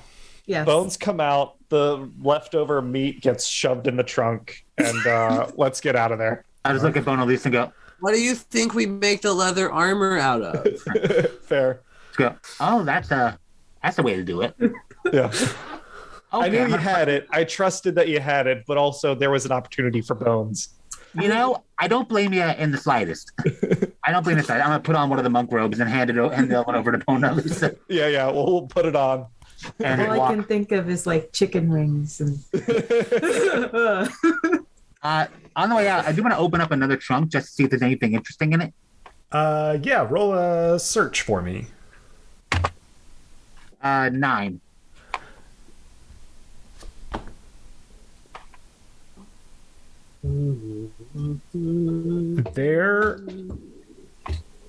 There is something interesting in this chest. You see more robes, Okay. but you also see that some of these robes are situated in such a way that they shouldn't be able to stand up on their own. And upon closer inspection, you reach your skelly hand in, and you feel what feels like a robe, but there's nothing there. And you pull it out, and it's an invisibility cloak. All right. Do you see it? Do you see it? I thought you meant the ropes were heavily starched, but I follow now. Okay. Do you see it? No, I don't. Okay. But But watch this. And I take the other monk robe off and I put that one on. So just floating head. Oh, that's cool. That's cool. Nice. Underneath the invisibility potion, or the invisibility robe, you also find a potion of repair. Oh. Okay. So, and you can use to clear all marked hit boxes from your bones, but you can only use it once. Yeah. Gotcha. If Skells has taken the invisibility cloak, then Mona Lisa will grab the potion of repair and start hauling to find the others. I pull the cloak over my head, so I'm just gonna be invisible next to Mona Lisa. Yeah, so all anyone would see is a monk in robes walking around. I'm just giggling the whole time, like invisible captain. Excellent. Good. All right. So where you know that the rest of the crew was going to find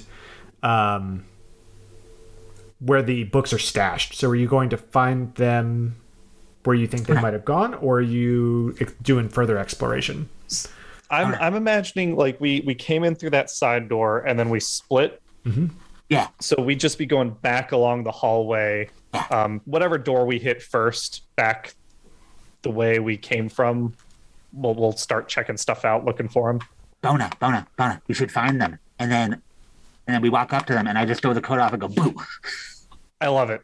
I'll pretend you got captured. Yeah. Excellent. All right. So you find the first door that you haven't been into yet, and you see carts outside. Look like they're going outbound, loaded up with crates. Pry 'em open. All right. So, on a 20, what do I find? Oh, we're not at UL yet, but I will keep that in mind for your 20 for sure. Brilliant. Yes. Oh my gosh. I'm going to think on that because that's a perfect score. Thank you very much. Well, hold on.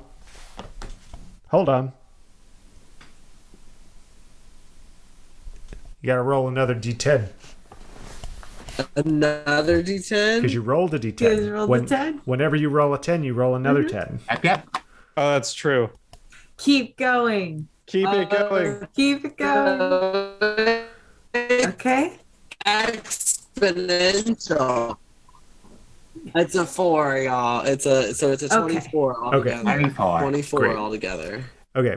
So Bona Lisa and Skells, what you find in these crates are books. It's full to the brim of the same book over and over and over. What book is it? You open it up. It looks like it's just a cookbook. Mutton Bible. What kind of recipes are there? There's a lot of lamb and mutton recipes in there. But no These fish. guys. Yeah, No fish. No fish stewed, no baked fish, no The roasted fish. townspeople were in the right. Mm-hmm. Yeah, listen, No on behalf catfish. of the townspeople, we're going to burn this shit to the ground. Mm-hmm. Catfish fry. Yeah, well, we'll pry open all the crates, tear out pages, and then see if we can find some flint and stone to start burning this all to the ground. Yeah, you are able to find all of that pretty easy. So there's a small fire that started. Just a small fire, but you. Let's go. Yeah, let's keep moving. So by the look of it, it looks like you are on the outbound side of the production line. Not anymore. Well, yeah, it's going to be the burn side of the production Yeah, line. now it's the furnace. Yep. Yes. So there is a door going inwards. And do you want to go in this building, or do you want to get away from the fire? Do we care about fire? We're skeletons. Nah, we'll keep going. I think all of our friends are inside, so we probably need to go back inside. The robes Yeah, I guess care about fire. Oh, the robes do care about fire. Yeah. But we should probably still get away from Well, I the guess fire back to our friends. So if we have to go around, we can do that. Yeah. Agreed. Yeah, that'll work. So you're heading inside then. Yeah. Yes. All right. So there's a set of stairs that immediately goes down to the right. And if you follow that staircase, it goes down and down and down. And you're seeing book production. And you see two figures in the far corner looking at some crates. Okay, if Skell's staying hidden, Bonalisa will approach him, give our signal that someone from the crew is approaching. The whistle. Okay. Ulna and Coral, you hear a whistle sound, and you see Bonalisa there behind you. As you see what's in this crate. What's in this crate? What's in the box? What's in the box? So in the box is something that you were not expecting to find. You find a whole lot of gold and gems. A lot of shiny stuff in this box. Oh boy. And it's full to bursting. Also in there, you see a hat, and Was that a question? no, you see a hat, and you also see a scimitar. Another scimitar. Another scimitar, but it's more sparkly than your scimitar. It's a shimmertar? Shimmertar, It's a if you will. shimmertar. Yes. Yes. Oh, we found it. Yes. We found it. I grabbed the scimitar. Okay, you hold it in your hand, and you immediately get like all tingly. As the magic of this scimitar flows through you, it's a +1 scimitar. +1 to hit and for damage. Dope. So, Ulna, do you take the hat? I do take the hat. Well, do you put it on? Yeah, this is the fanciest thing I've ever seen. Everyone, you see Ulna put this hat on, and she immediately doesn't look like herself. She looks different. It's the kelp hair. Yes, it's the kelp hair. It's the hat What? with subterfuge, +2 to attempts to disguise yourself. What do you look like? Very good. Well, I imagine the hat is has a very, very wide brim and a big old feather, kind of like a musketeer hat. Yeah. So, you know, I used to look like a skeleton with green plant hair and a monk robe. No, I'm not even in a monk robe, but now I look like almost a person wearing a very fancy hat that distracts you from a skeleton with green hair. So, I dig it. Excellent. Love that. If that's the case, then Bonalisa would drop one set of robes because we don't need those anymore, and then chuck the other set at Coral and say, we found some robes. We lost Skells. You lost what? Skells. Yeah, they're not here anymore. I'm going to very slowly pick up the robe that was tossed onto the ground by the shoulders and just stand it up as they're talking. Cool. This place is Skell- fucking ghosts. It's not enough that we've got skeletons trying to rob the place. We've got ghosts haunting the place. Go to bed. Okay, ghosts, whoever you are. Like, what's the We point have of a being ship. here if You you're not can leave. corporeal? Yeah, what's the point? And I pull the hood back off and go, boo. Also, quick. we started a fire. What? What? It's part of the revolution. Yeah. That is true. Real quick world building thing. Yeah. As Yeah. skeletons, how do you all feel about ghosts? Because ghosts would be the spirits of the people that the skeletons became. I right? imagine it's like how divorce feels. Yeah. We used to have a really close relationship with our spirit, A and spirit now it's plus just a skeleton awkward. is Yeah. a person, and Yeah. now we're separate. We're Yeah. doing our own thing. Good for them. Good for So- us. Is it that so Are are ghosts and skeleton, like if you have a ghost, do you also have an animated skeleton, or were these skeletons? I like to pretend that's the case. Like there is a ghost Mona Lisa out there somewhere. Yeah. Maybe the skeletons are also more on the anarchy side, and the ghosts are like, I have a reason Yeah. for Well, being yeah. here. In my head, The Yeah, skeletons are here Right, in my inciting violence. so in my head, the thought was that like originally it had been like someone like there's a spell out there to anchor someone's spirit to their bones, and so the first of the skeletons to rise did it through that way, but then like skeletons who like dead, some of We're the like the skeletons free who were bonded to their skeletons. spirit had Mhm. Yeah. We're free soulless skeletons, ghostless skeletons.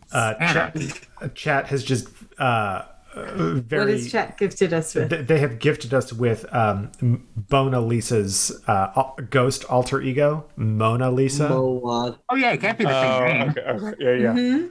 Fair enough. Is it Mona or Moana? I was like Moana Lisa. It's Mona Hawaiian Lisa. It's excellent. Yeah, I feel like ghosts, like they've got a job to do. They've got to do their haunting. They've got to do all this stuff. But skeletons are very much more like freelancers or like independent contractors. Yeah, we can do things like steal stuff and start a fire. Exactly. Yes. They're just inside a riot. not adventurous enough for us. We had to spread our wings. They're day shifters. They got Our us. bone wings. Yeah. Okay. World building question. Uh-huh. Can we build things for ourselves out of bones that we didn't necessarily have in life? Like, could I build a skeletal ass pair of wings? I don't see why not. I don't know how if it would fly or not, but it would look cool. I got some extra cool. human bones here if you want some. Yeah. Oh, neat. We just Just found them lying around. Yeah. Not, They were in a trunk. Yeah. not yet. You know, if I use those legs, my legs, I could be even taller. That's true. Trying to give yourself a femur job? Nice little switcheroo. Okay, so we found the treasure, and we found some other cool stuff, and we started a fire. So, I Did think we're you, good. or was it always burning? you know, I I'm mean, not going to since the split hairs love's on been it. turning, so yeah. I'm not going to split hairs on it. I think I'm good with that explanation. Fuck. Is it so we have the jewels, we have the hat, we have that cloak, we have the scimitar. Is there anything else that we were looking for books? Is there anything else? Well, we came here under that guise. Really? You Yeah, just we came came under the here- guise We of came here to Is there anything adventure. else around us? Like, is there another level into the We're in a dungeon, I right? We've don't- gone down. Kinda. Yeah, I we don't kinda. believe there was another level below us. Yep, I think this was it. Yeah, you're in the. There are a few other buildings in the monastery itself that you haven't explored. But as far as this building goes, there's not anything else. Well, we have to get out of this building because y'all set it on fire. That's fair. And We we need also to set it on bring fire. all of the gold No. with us. Did Yeah, we we set it gotta on look for a fire, or did the wagon. unruly villagers who were upset that the cookbooks do not include any fish recipes set it on fire? No, you see, The this cookbooks is don't how include people fish. try to invalidate protesters. Some asshole comes through and burns down a target, and they blame it on the protesters. Look, you heard how much those guys like Don't fish. be that guy. You heard how much those guys like fish. They have no recipes for fish. They are completely fishless. Yeah. Entirely. That's not really a team spirit kind of thing. What does that have to do with starting a fire and blaming the protesters? Is there a wagon? I'll put it or together a later. Cart around for us to start loading up the gold?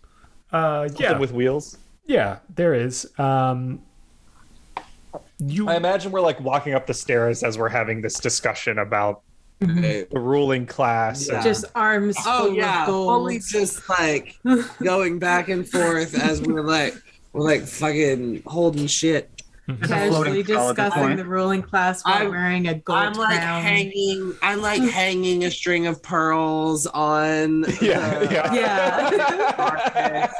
like You find no, Coral, hopeless more thing. of me. Yeah. Yeah, they you all all have names. you're doing this as the fire is continuing to go outside. You get up the first time and you're like, "Oop, not that side." You go over to the pre-production side, Yeah. and as you're loading, the fire is getting larger. It's something to semi worry about, but you're not really worrying about it. It just makes it. Probably really go to the good other building. Yeah. Awesome. So, yeah, you're having your conversation about ghosts and the ruling class and fish and all of that. And you've loaded all the gold up into one of these carts. You dump out all the paper or the parchment, all the quills, all the ink. And you've got a cart full of gold now. And the screams and shouting is a lot more prevalent. And you see a lot of shadows on the walls of the interior of the monastery going around. Okay, quick. You need to put the invisibility cloak over the cart. Oh, that's smart. That's a really good idea. You know, I like that. Does that work, GM? If I put the cloak over the cart, does the cart just go invisible? Yeah, absolutely. And I'm gonna do that, but I'm gonna like make sure that I know where it is. While Skills does you that, have to keep a hand on it to put the thing on it. Anyway. What I'm gonna do is I'm gonna like pull a piece of kelp off of Ulna's hair, go sorry, pop, and I'm just gonna tie it to the handle of the cart so that's sticking out from the invisibility cloak, so we at least can see the kelp. Yeah. That works. Not like that. And Bonalise is gonna swap out, drop the monk robes now, put the commoner robes back on if we're going back into town and there's a lot of we're going to another building. There's more buildings in this monastery. We're filling up. We're filling up this crate. Oh yeah. We're not leaving till this crate is full of gold. Do we all want Or to stay? bones. I guess then that's a question Bonalisa would have is, do we want to stay as monks now, or if they're like raiding and pillaging, do we want to be just villagers at this point? I think we should be monks. Doesn't sound like they've gotten in yet. I assume that's what the screaming is. Yeah, but I think if we go into a different building, we want to be monks. Okay. It matters who's winning at the moment. Yeah. Go half and half. Yeah. Right down the middle. Yeah. Honestly, because then one can act like the other has somebody prisoner. So. Yeah. Okay, so Coral and I will be monks, and then Ulna, you got the fancy hat thing. I can be anything. Exactly. Yeah. I'll be a dedicated commoner. Yeah. Okay. Sounds good. Perfect. Sounds good. Got this worked out for every circumstance. Yeah. Excellent. Okay. So, you all round the corner. No holes. You round the corner to take a look at what is going on with all these screaming, shouting, fire, what have you. And you round the corner around the production house for the manuscripts, and you see that there's a fire, but you all didn't set this one. It looks like there's about a medium-sized building, not as large as the production house, but it's a fairly large building, and there are a bunch of commoners outside of it, and they're burning books on the front, right outside what is apparently a library. And I just point at Coral and go, ha! How? What? You started it. These are two independent fires. That's not our fire. Like, is our fire visible from the outside? Yeah, it is. Yeah. So who's to say they weren't following your example? You're escalating. I mean, they followed our example all the way up here. That's how they got here in the first place. I support their right to set fire to whatever they like. Exactly. Except for if it's something expensive like jewelry. Then we should take it. Yeah, out of character, it does feel weird to be on the side of book burning. Yeah. Right. I'm on my own side. In character, Bona Lisa's like, yeah, let's get him. Out of character, it's all the same bad mutton cookbook that they've been selling. Exactly. They're on the bestseller lists for everywhere else. They don't share their wealth with the commoners in the town. Yeah, Rafa Rosa, or I'm gonna say Rosa. Rosa, you're right. Honestly, if the monastery isn't involved in the local economy and culture at all and are hoarding wealth, is it not sort of a colonizing force? Fair. Points are being made. Okay, so is there another building that we explore to get more things that is not on fire? That's the question. There's a smaller storehouse between the quarters and this, which you assume is just a bookstore house. Or there's let's call it a library. There's the library where the books are being burned in front of. There's a smaller storehouse, and then the monks' quarters. You also see among the fires and all of that, you see some monks' robes that are suspiciously still in the courtyard. You're saying there's free bones. Free bones or sleeping monks. In the middle of the courtyard? Yeah. I'm saying that if these people are still breathing, they might be people who know things. I think all bones is free bones. Yeah. Very good point. Who owns bones, really? Yeah. There are bones. If we're talking about seizing the means of productions, right? Have the villagers noticed Shells and Coral, the ones wearing? Oh, sorry, Lex. I think you're freezing. Coral's wearing commoner. Oh, hello. Yeah, there you are. Hi. I think it was Coral and Bona Lisa that were in commoner's clothes. Okay. I guess, yeah. Have the villagers noticed Shells in the monk robes? No, they have not. They're too busy pulling all of these books out of this library to burn. Okay, I think Bona Lisa would nudge Shells and say maybe swap out real quick and then go investigate the still monks. Are they like still because they're hiding, or are these just like dead monks on the street? You're able to get close enough that being in commoner's clothes, you wouldn't be a cause for concern for the other commoners. They dead. Free bones. Let's harvest some bones.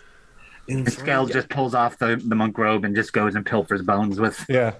Guys, keep up the good work. We got this. We're it's not just important to be class conscious. We also want to be like ecologically conscious. So we're gonna start recycling a little bit here. Keep it up. Yeah, sounds good. Fuck these books. Yeah, look at fish.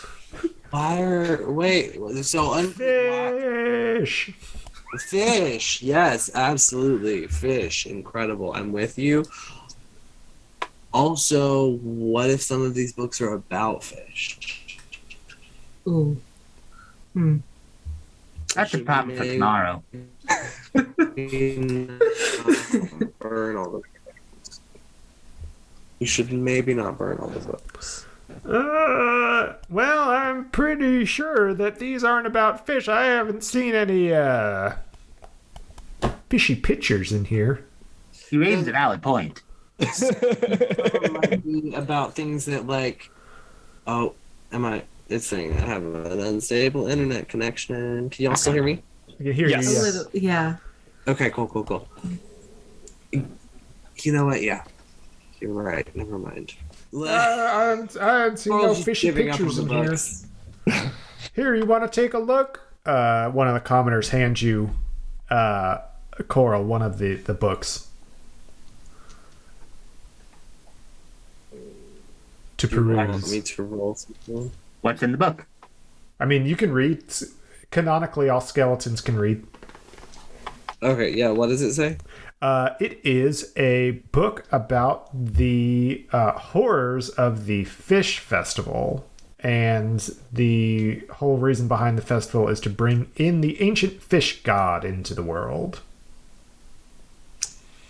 I mean, that sounds cool. Okay, fish god pro or What do I know against about- piratey ships. What do I know about this fish god? The fish god is a legend of old. It's really used as kind of like a scare tactic to keep human children from going out at night and messing with, fishing boats. So it's really more of an urban legend type thing. That sounds reasonable to me. And this whole town has a festival. So this is a cult. This is a cult to this fish god. Yeah. Um, Can we? Do they know they're in a cult, or they are doing a fish festival that the monks in secret know will bring a fish god? I guess Mona Lisa would ask that, like, "Hey, this one's actually about fish. Do you want us to read it to you a little bit? Yeah, tell me a story. Do you?" well, Yeah. So, and then once upon a time, and then tells the story, relates the story. Oh, well, Yeah. I mean, that's not why we do the festival. We do the festival because that's how we've always done it in these parts. I don't know anything about a fish god, but the bountiful harvest. And Would you be okay with the fish god? I mean, I'm so not long judging. As long as the fish god doesn't try to eat me. Yeah. That sounds about right. Yeah. Let's speed read this book real quick. Just find a Checking the index for does fish god eat? Picture the fish god eating it. Roll me a reading check. You never get enough reading checks in RPG games, am I right? Sorry, that's a custom knowledge check. 6. All right. Coral got a 6. Coral with the 6. Based on your speed reading, you can glean that when the fish god is summoned, it usually consumes the entire population of that which summoned it and bring it into its being. we should go. Yep, that's what I'm getting from this. They've been doing this for a while, right? And there's no fish god? They've been doing it for a while. Yeah. I mean, it sounds like they're not doing it right. Oh, Coral, Or maybe check to there's- make sure, check to see if you don't think we escalated this, do you? Or there's a relic in the monastery keeping the fish god at bay. Check the Would crate. I know that? In at the last section, it says when the last part of the ritual, because it's not a festival, it's a ritual. The last part of the ritual is that on the eve of the bountiful harvest, after the revelry, the swordfish sword needs to be brought into the light of the full moon, and only then will the fish god come. Oh shit. Okay. It didn't say burn down the monastery. Yeah. Okay. I think we have a chance. And none of us got any swordfish, right? Not yet, but we should probably find. I mean, they're dum-dums. We should find the swordfish sword and keep it safe. We can wrap it up away from the moonlight, put it on the boat, and then the town will stay safe. Yeah. Hey That's a everyone, good idea. look what I found! And you see a villager holding up a swordfish sword. Has it hit the moonlight yet? It's cloudy out.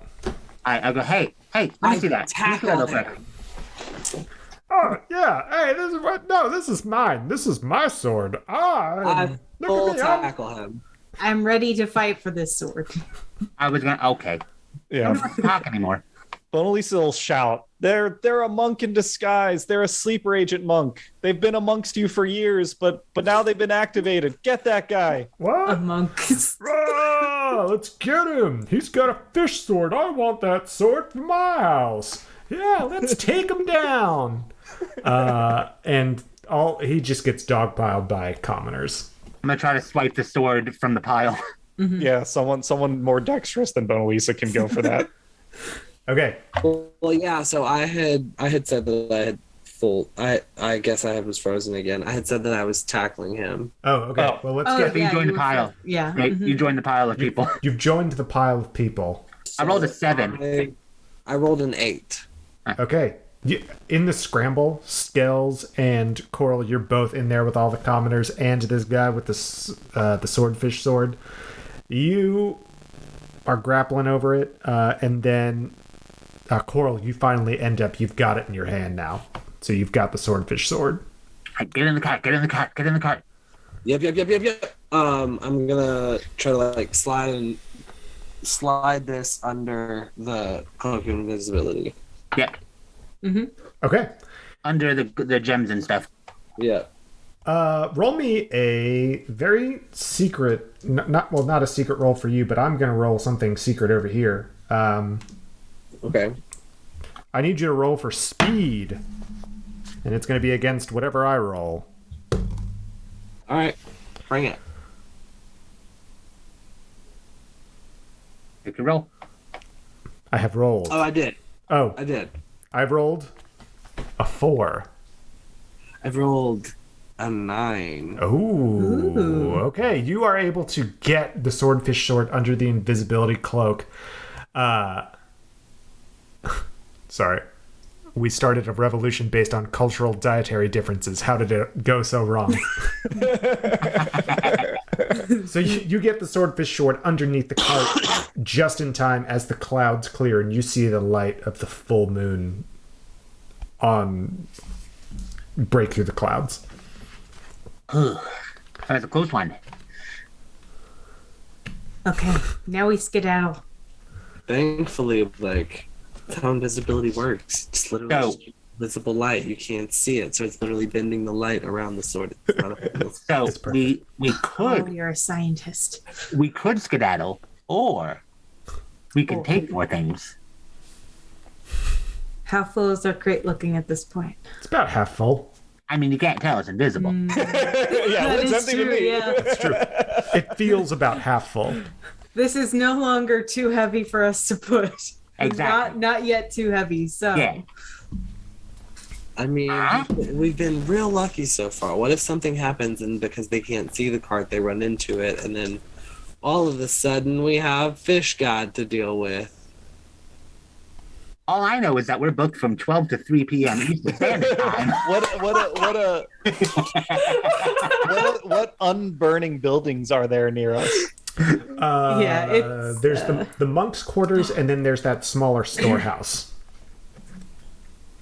Another storehouse? Yeah, there's a small storehouse next to the library that you were all starting to go towards, but then you investigated if any of these books were about fish, and then you found the truth Fish God. about the fish god. Yeah, let's check out that storehouse if everyone's if I down. were a pirate, I would be looking for I'm barrels making of rum. actually like one part of me is always touching the cart because I'm just Yes. like, I got the little kelp strand out so we can always see it. yeah. You need to push it too. The Yeah. metagaming. What were you saying? If you were a pirate, where would we go? If I were a pirate, I would be looking for some good quality rum. Well, I'd be down for that. Do I'd be down for that. skeleton pirates? Do we just kind of soak in it like It's a a peer pressure kind of thing. bad bath? yeah. I mean, you've just got Yeah. you got the bottles of mystery alcohol from the revelers on the beach. So, I mean, if you just soak in it, just stick a little skeleton finger in the top and just soak it in, right? Yeah. I have regrets. Yeah, that's how that works. So Yep. into the storehouse we go. Okay. If You you go- question, if you took your tailbone and soaked that in the alcohol, does that count as butt chugging? It still counts. Yes, it does count.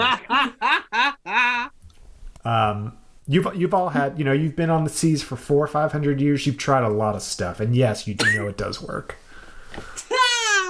We're gonna party it up. That's some weird shit. So in the storehouse, it's a pretty small room. It's only about 10 by 10. You see that the only thing in there is there's a grate on the ground. It's an iron grate, heavy iron grate with a big heavy padlock on it, and it looks like there's a path that goes down into the ground, into the cliff itself of this town. Well, that looks how we get away from the fire and the people. Let's fucking book Sounds good. Yeah.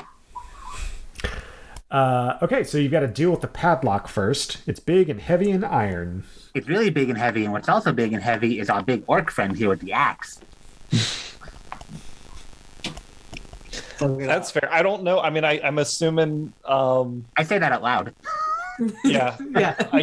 Could I use the great axe as like a lever to try and get out further and pry the thing off? Yeah, I'll let off. you use it as a D12, and not for, hitting it, but prying. So long as you beat the toughness, you got it. It's a 1. You push really hard on this padlock, but the way that you set your great axe in it, it just slips right off, and it kind of ricochets a little bit, and it is going to come back and hit you, actually, in the right arm.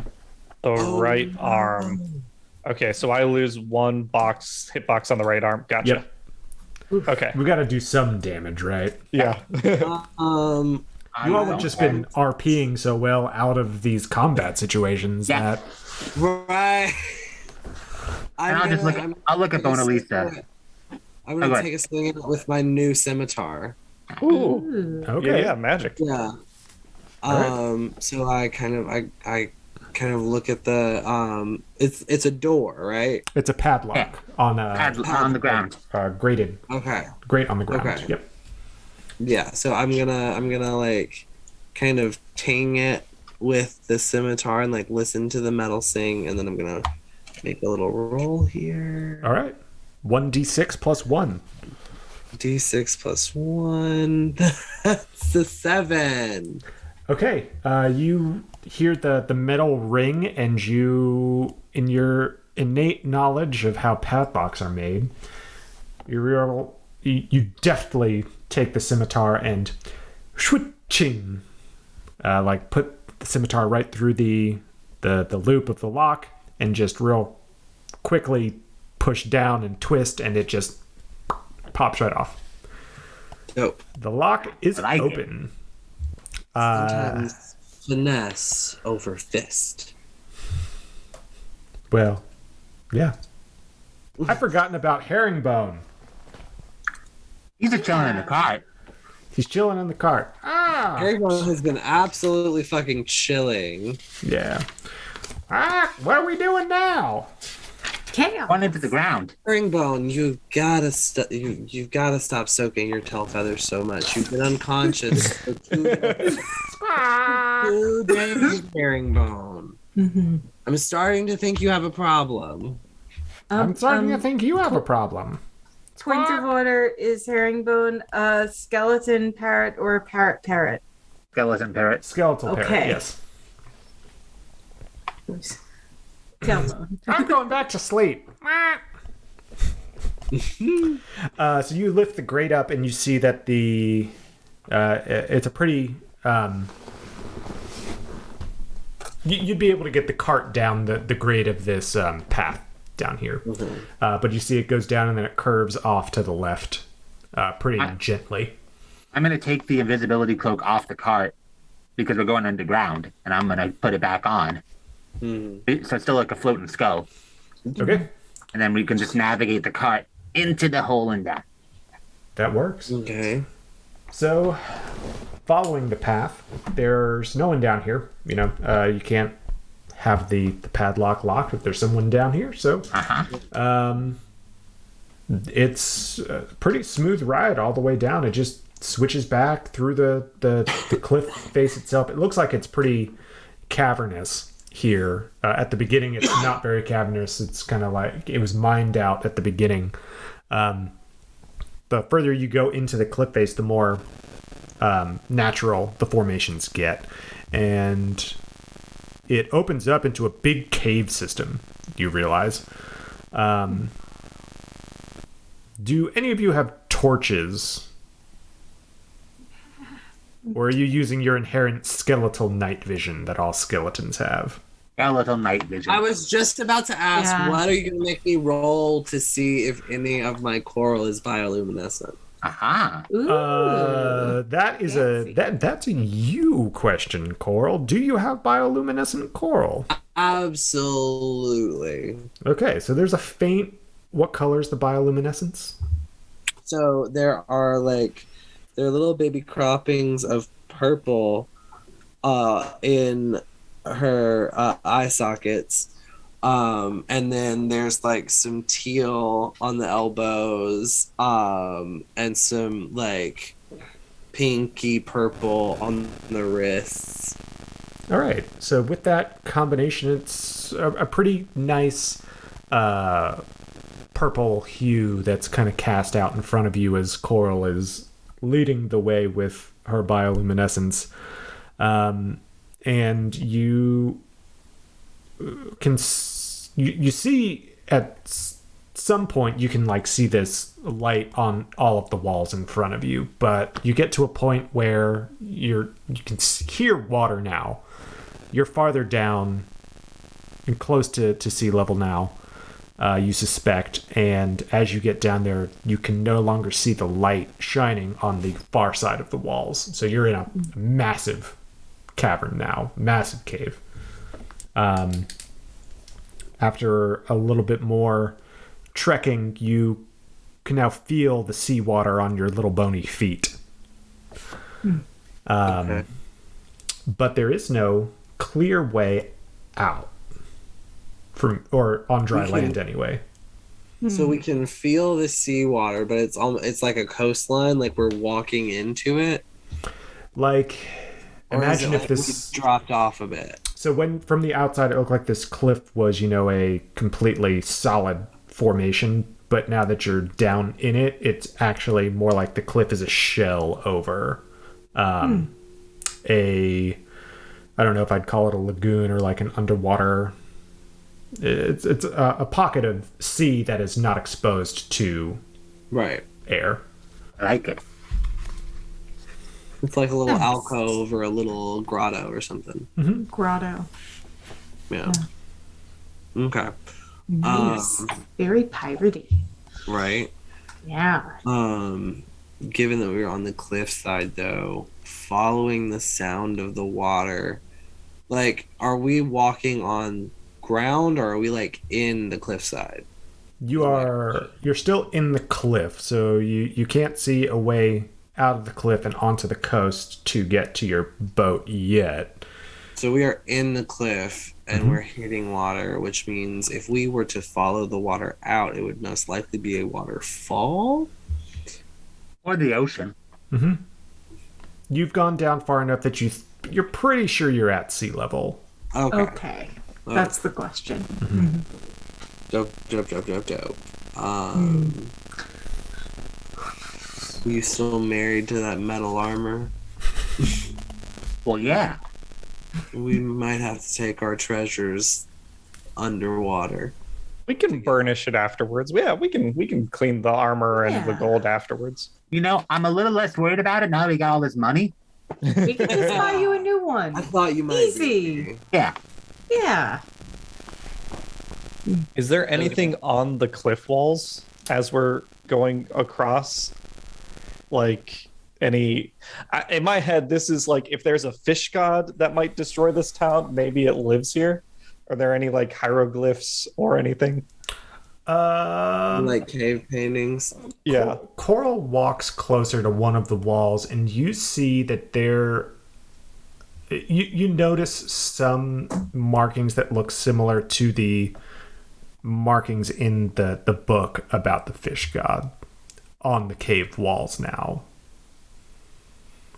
There are some similar hieroglyphs, petroglyphs, what have you. The symbolism feels very similar. down here. To what we saw in the books. To what you saw in the books, yeah. Is there anything that can be read, or is it just pictures? Most of it is pictures. When Coral sweeps her hand from side to side, when she sweeps the glow of her hand from side to side, moving the shadows, do the pictures animate? Yes, they do. And it basically tells the story that was written down in English, I guess, common, whatever we want to call As it. fun fact for the chat, a lot of petroglyphs, especially the ones where you saw with like animals with multiple heads and scratchy lines through it, that's what they did. They would take firelight and they would move it across, and it animated the picture. Animation has existed since prehistory. Oh, that's awesome. Didn't know. Yeah. Yep. That's why you see the ones with the antelopes with like 2 heads, or like the buffalo with 6 sets of legs. It was the same thing. It's very cool. As an animation major, I very much appreciate that. Yeah. You're welcome. So you're saying there's no text, it's mostly just the pictures? Yeah, it's mostly pictures. It seems to tell the story that was later converted into text by the monks in the book. Did do the cave drawings of the people getting consumed by the fish god seem happy about it? Nope. They do not. Just checking. If you're like merging with a god, that's not necessarily like an awful thing all the time. I'm just checking. Yeah. Yep. Nope. Okay, I'm beginning to regret taking that lucky fish. Or whoever else had that lucky fish. I mean, I'd say we're pretty lucky, right? Like, we didn't get hit with That is things, true. and we got a lot of money and cool stuff, and now we're getting away from it. But eventually every fish rots. Yeah, But what's we left behind? we won't be here when it rots. What's left behind when the fish rots, though? Bones. Skeletons. It all comes back to bones, baby. Yeah. All right, let's I'm feeling pretty good about this, and like nothing can go wrong at all.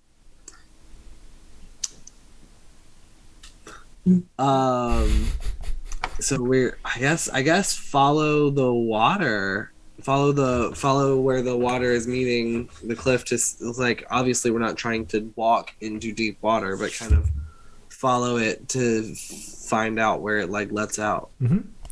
You circle the path as it continues. It looks like it's going to continue down through the water. You circle for a while, but there's no so in the center you see like a pool that, if you fell into it you would drop down to the seafloor. If you keep to the wall edge, you would continue to go down. You would go down through the water though. Like through a tunnel in the water, or just into the water? You would just go into the water. You get the feeling that if you were to follow the cave wall, you would just continue circling down into the until you got to the seafloor, rather than falling down to the seafloor. Okay, but we're in water. It's essentially like fucking Featherfall. Like, I say jump off the edge. We just gotta make sure we don't lose all of our nice stuff that we just got. Well, that's why we tie it all up in the invisibility cloak. I think we could tie it up in my regular cloak. Oh yeah. Yeah, we still have. We don't need monk cloaks and commoner not clothes on anymore. our pirate ship. So Before we actually jump in, but only so like we do have some like fish with us, meaty fish. Yeah. I just want to chuck some into the water and see if there's anything in there. Good call. that's where fish go. Yes. Okay. You chuck some fish into this hole, or I guess pool of water. You hear it splash and reverberate around the cavern around you. And it just sits there, kind of floats on the surface.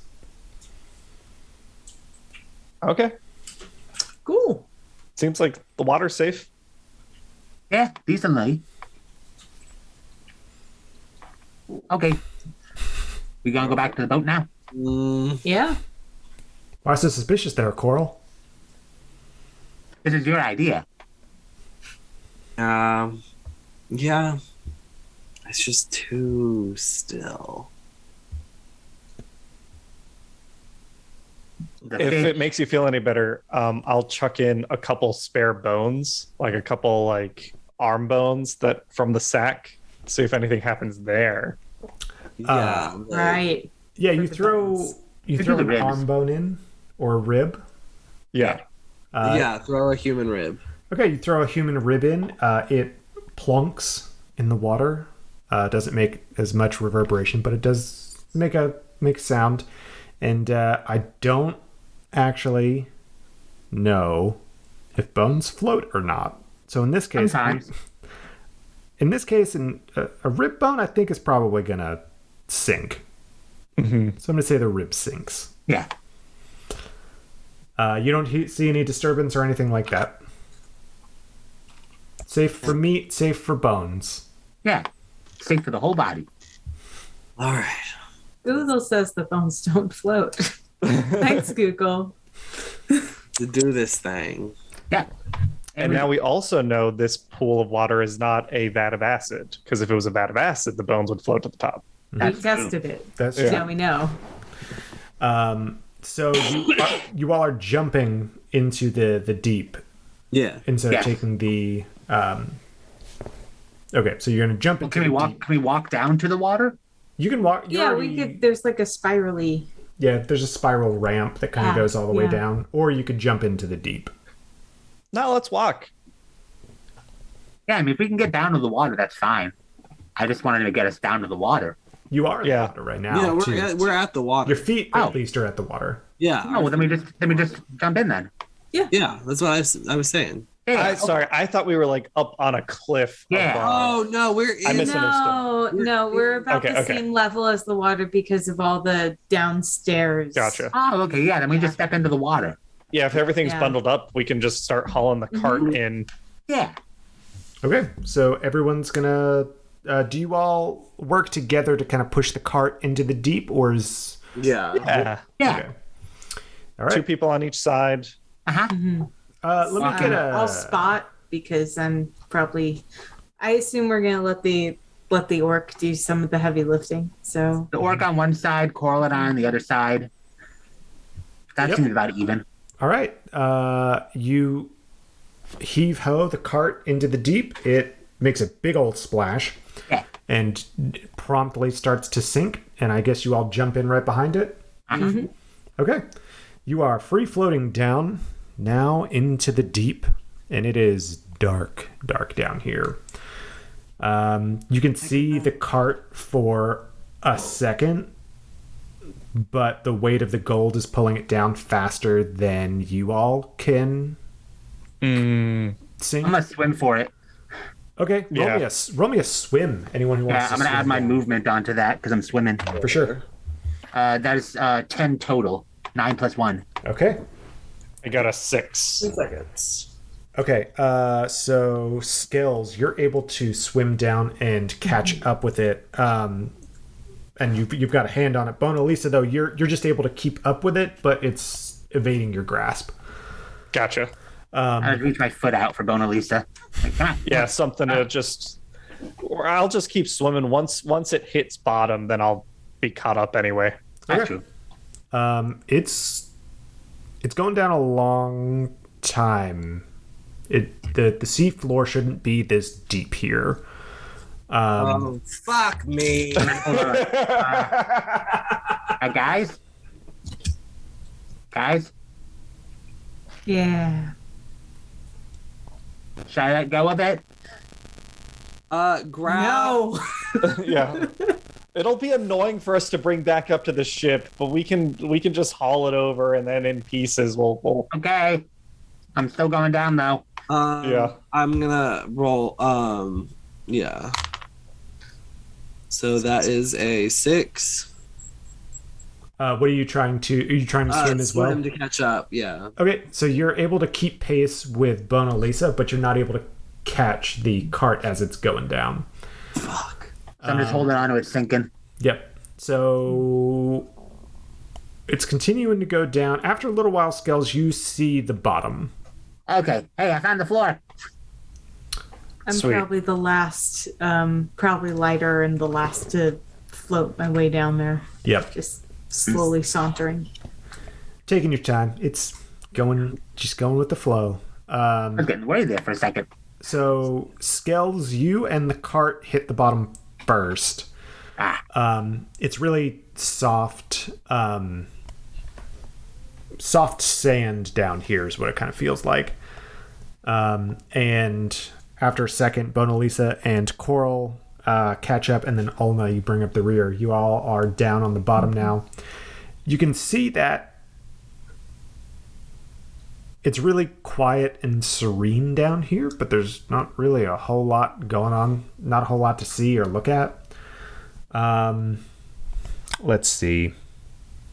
You can start walking then? I'll say Ulna because you pulled up the rear. You kind of noticed that when Skells, Coral, and Bonalisa hit the ground, you kind of noticed that when they landed, they kind of landed in such a way that it looks like they're sitting on like a hill in the ocean. What's that thing you found? The ground. Oh, kind of a weird topography there. Nah, this is normal. It's like pulsing slowly. I'm sure that's fine. Yeah, we just gotta walk over it and off of it. Yep. Yeah. So you see the there's open ocean on any side of you. Yeah, Perfect. Start hauling this cart. and stop pushing the cart. And with your Not perfect. We need to find our ship. with Yeah. your innate skeletal direction sense that all skeletons have, you know that you need to go to your right to head back to your ship. So that's I like to imagine that That each way? of us leaves a finger, like our pinky finger, on the ship, so we can like locate where our body part is. yeah. But I mean, just That's like Iron Giant. Just the tip. just the tip. Yeah, just the tip. That's exactly how it works. And so you know which way you need to go. You turn to the right, and you go down. Now that you're on top of the ground, you see that it is kind of like a hill that you're sitting on, and you get down off of it, and you continue east is actually right too. So you're heading to the east, and you see light, moonlight hitting the ground up out ahead of you. The ground of the ocean. Yeah, the It ocean gets ground. through. Gotcha. It grades up, and then you see the moonlight hitting the seafloor. And stop the moonlight. Oh, hang on. I'm gonna like grab like the soaked up like monk robes and just like jam them on top of the cart, covering the gold and Yep. the sword and everything. Like, Fair, no. Keep it covered. We're not doing that today. No. No. And I just keep pushing the cart. Okay, you keep pushing the cart. You are on the seafloor now, and it continues to grade up and up, and you see now the anchor of the barnacle splint is in view.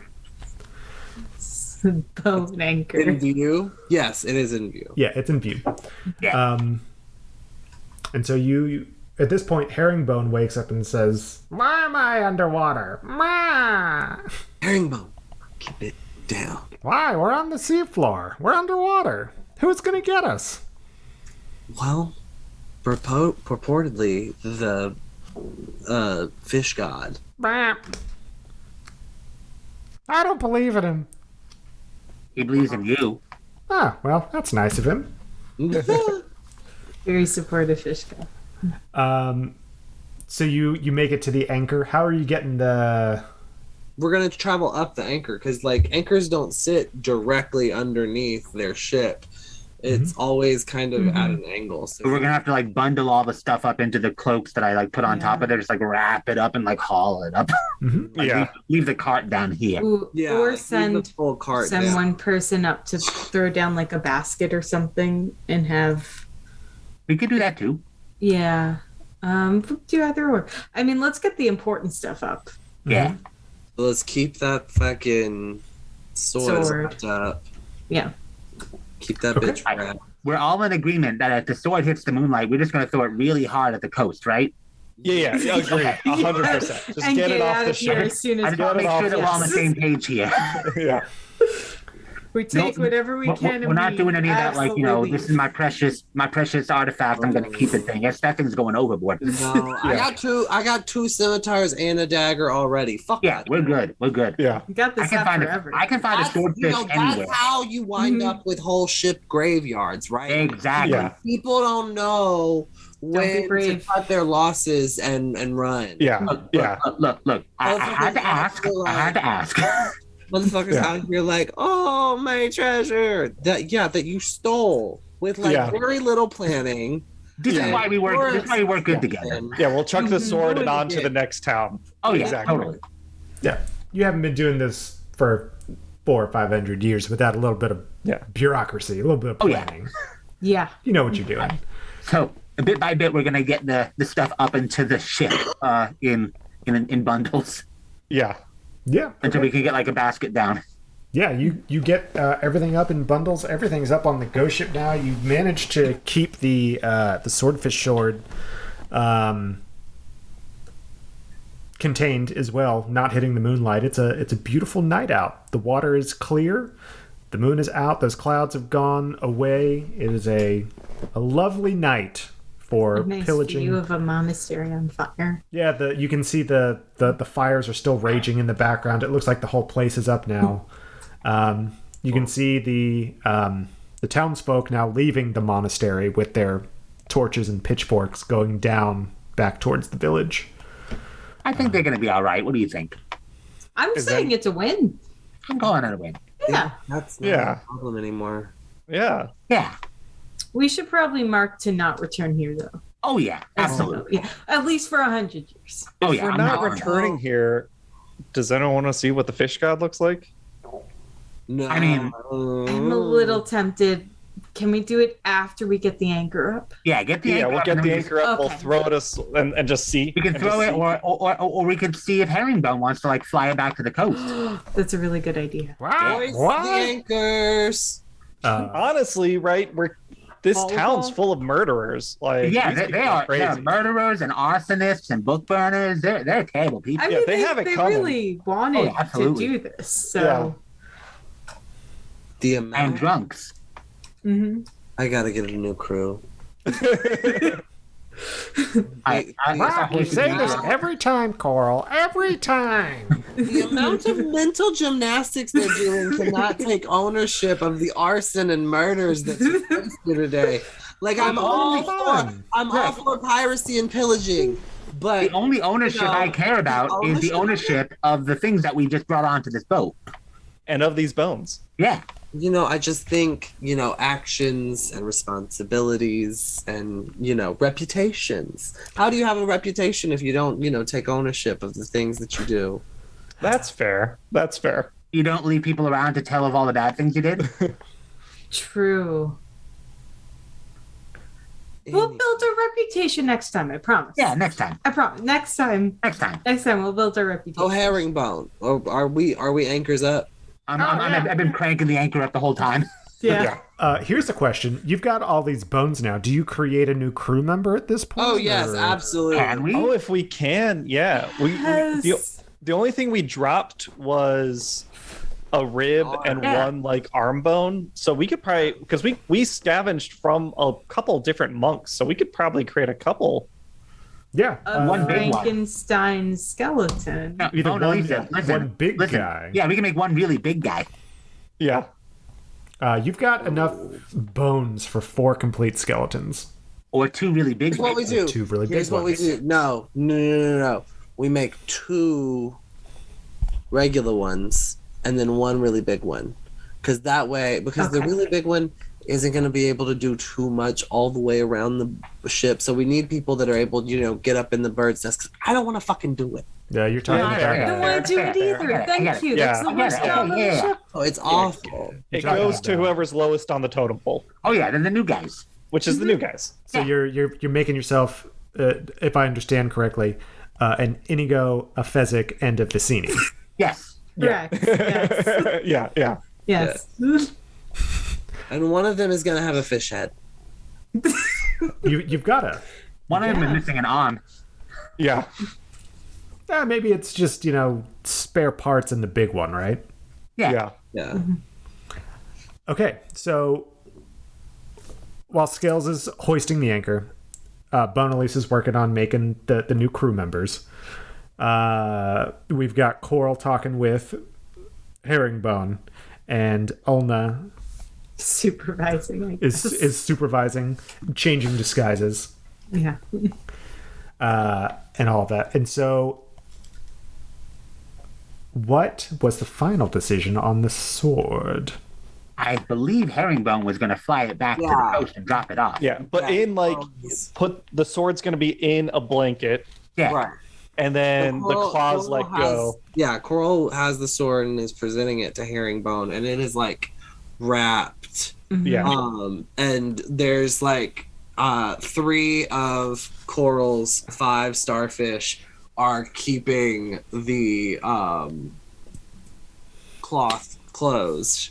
Perfect. And so she's presenting it to Herringbone, and she's like, okay, so what you're going to do is you're going to take this sword, and you're going to fly it directly over the town center, and then you're going to grab it by the fabric, and you're going to pull it apart, and you're going to fly back here as quick as your hollow little bird bones will carry you. How strong do you think I am, Squawk? I believe in you. It's heavy. Listen, I'm joking. Of course I can carry it. I've got superhuman strength. Right. as all skeletons do. Yeah. I'm not even a And human. that's why you're the best Herringbone. You're Okay. not human, but you're still a skeleton. Let's go. As the skeleton motto goes, it's what's on the inside that counts. Yeah. And on the inside, most of us are bones. Most of us are bone. Most of us are bones. Screw sharks, am I right? Right. Right. Screw sharks. Screw sharks. Screw sharks, screw ghosts. All right, let's get this bread. I'll just watch Herringbone fly the wrapped up sword into town. Yep. So Herringbone grasps the sword with their talons, and flies off into the town. You've got an eye on Herringbone the whole way through, and then you see the sword being dropped. It unfurls from the fabric and is now flying on a trajectory straight into the town center. As the moon glints off of the swordfish sword, you hear a gurgling from the cliffs, and you hear a horrible noise, a screeching, yelling, just god-awful sound. And you see some fissures forming in the cliff face itself as the fish god emerges, busting through the cliff face, throwing the monastery off of the cliff, smoldering ruins and all. And the fish god is a massive, looks like a cross between like a catfish and an eel with long flippers that it can use as like fishy appendages to scoop up and gobble up the townsfolk. It glistens horribly in the moonlight. As it lets out its screeching noise, you hear screams from the townspeople fleeing the monastery, and as it starts to devour them and move towards the village. Incredible. That's just beautiful. That's really fucked up, guys. Well, they were I terrible. think I've seen it enough. They were terrible people, Herringbone. You miss 100% of the shots you don't take. That's that. You're right. All right. We gotta get the fuck out of here because. Oh yeah. Oh, yeah. Yeah. Hoist the mizzen. Yeah, we gotta go. Oh yeah. No, drop tail. Come on. There's nothing in that book. There's nothing in that book Ugh, that came yikes. about him going away after he destroyed the town. Oh yeah. Yeah. But I got a question. Yeah. You think that thing has bones? It's catfish. It's definitely got bones. Just saying. We get got cannons, right? We got cannons. I think we got cannons. Son of a bitch. Cannons. Okay, but like only like once. Only just Why to not? see just We'll to see see how- if it we'll works. see We'll how see how it angry works. it Let's gets. inspect some of those jewels, and if any of those jewels can give us an offensive, Yeah. One volley of all the cannons at this thing. Yeah. And if that doesn't work, then we're out. We Then hold we're out. We'll prep up for Yeah. a what sale. do I have to, buy. bones or no bones? What role do I have to make for one of these jewels and like items to be helpful to us in playing this thing and getting its bones? Let's do this. Let's make this the last roll of the game. Everyone, I need you all to roll what you're good at and describe to me how you use it to try and get some bones from this fish god. Okay. Okay. So I'm going to let everyone roll 2d10. If you get above 10 with your roll, you succeed. Total. Okay. Okay. Well, so my only thing that I'm like good at is being able to take off body parts to re-roll. So instead of re-rolling, since I haven't used that skill this entire time, can I separate some body parts preemptively to go ahead and get an extra chance? In other words, like having three or four rolls instead of just 2 rolls. Yes. Okay. So I'm going to set the difficulty here secretly. Okay. And okay. So I've set. So if you said if we get above a 10, we succeed? Yeah, if you get above 10, you succeed. I know it might. We're My roll rolling is 2d10, but is that we're rolling 1d10 at advantage, or we are rolling 2d10? 2d10 and add them Two together. and add. And the rule about if we hit a 10 still applies? Yes. Okay. So, Go ahead. Sorry. I was, you know what? I'm going to go last because I have a +1 to running away. Yeah. So I'm going to handle the last bit of this. Yeah. Okay. Yeah. Bonalisa, since they're an orc, they have +1 to hitting. And I view that as hitting anything. So they are the cannon master on the ship. Obviously. And line things up, line up all the cannons, and then with their greatsword, they have like a big switch activated to fire everything at once, and they hit that. They rolled a 24. Okay. I got a 16 and a 15. Okay. This is And gorgeous. how is Coral using the her body parts to make this? Are we So- firing Coral's parts out of the cannons to attack? Okay. So yes, Stop. because I've got specialty to movement. So if we attach ropes to all of you, I can then like finagle you back with the bones. Because So- it's the Here's what there happens. Here's what happens. Fully detaches both of her arms and puts them in different cannons. Yeah. So she detaches both of her arms and she's just standing here with no arms, just calling out like, "Fire this cannon, fire that!" Like, yes. And Love I got a 13 on my roll. Mine is for movement. So when Coral's hands hit the thing and it's like pilfering bones, I'm like roping them back into the ship like I'm fishing.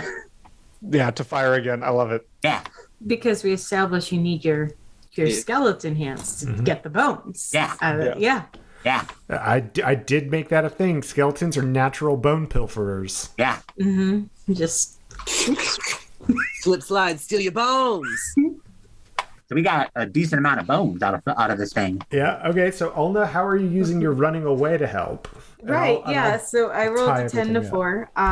And then I rolled another for that 10. So in total I have 20.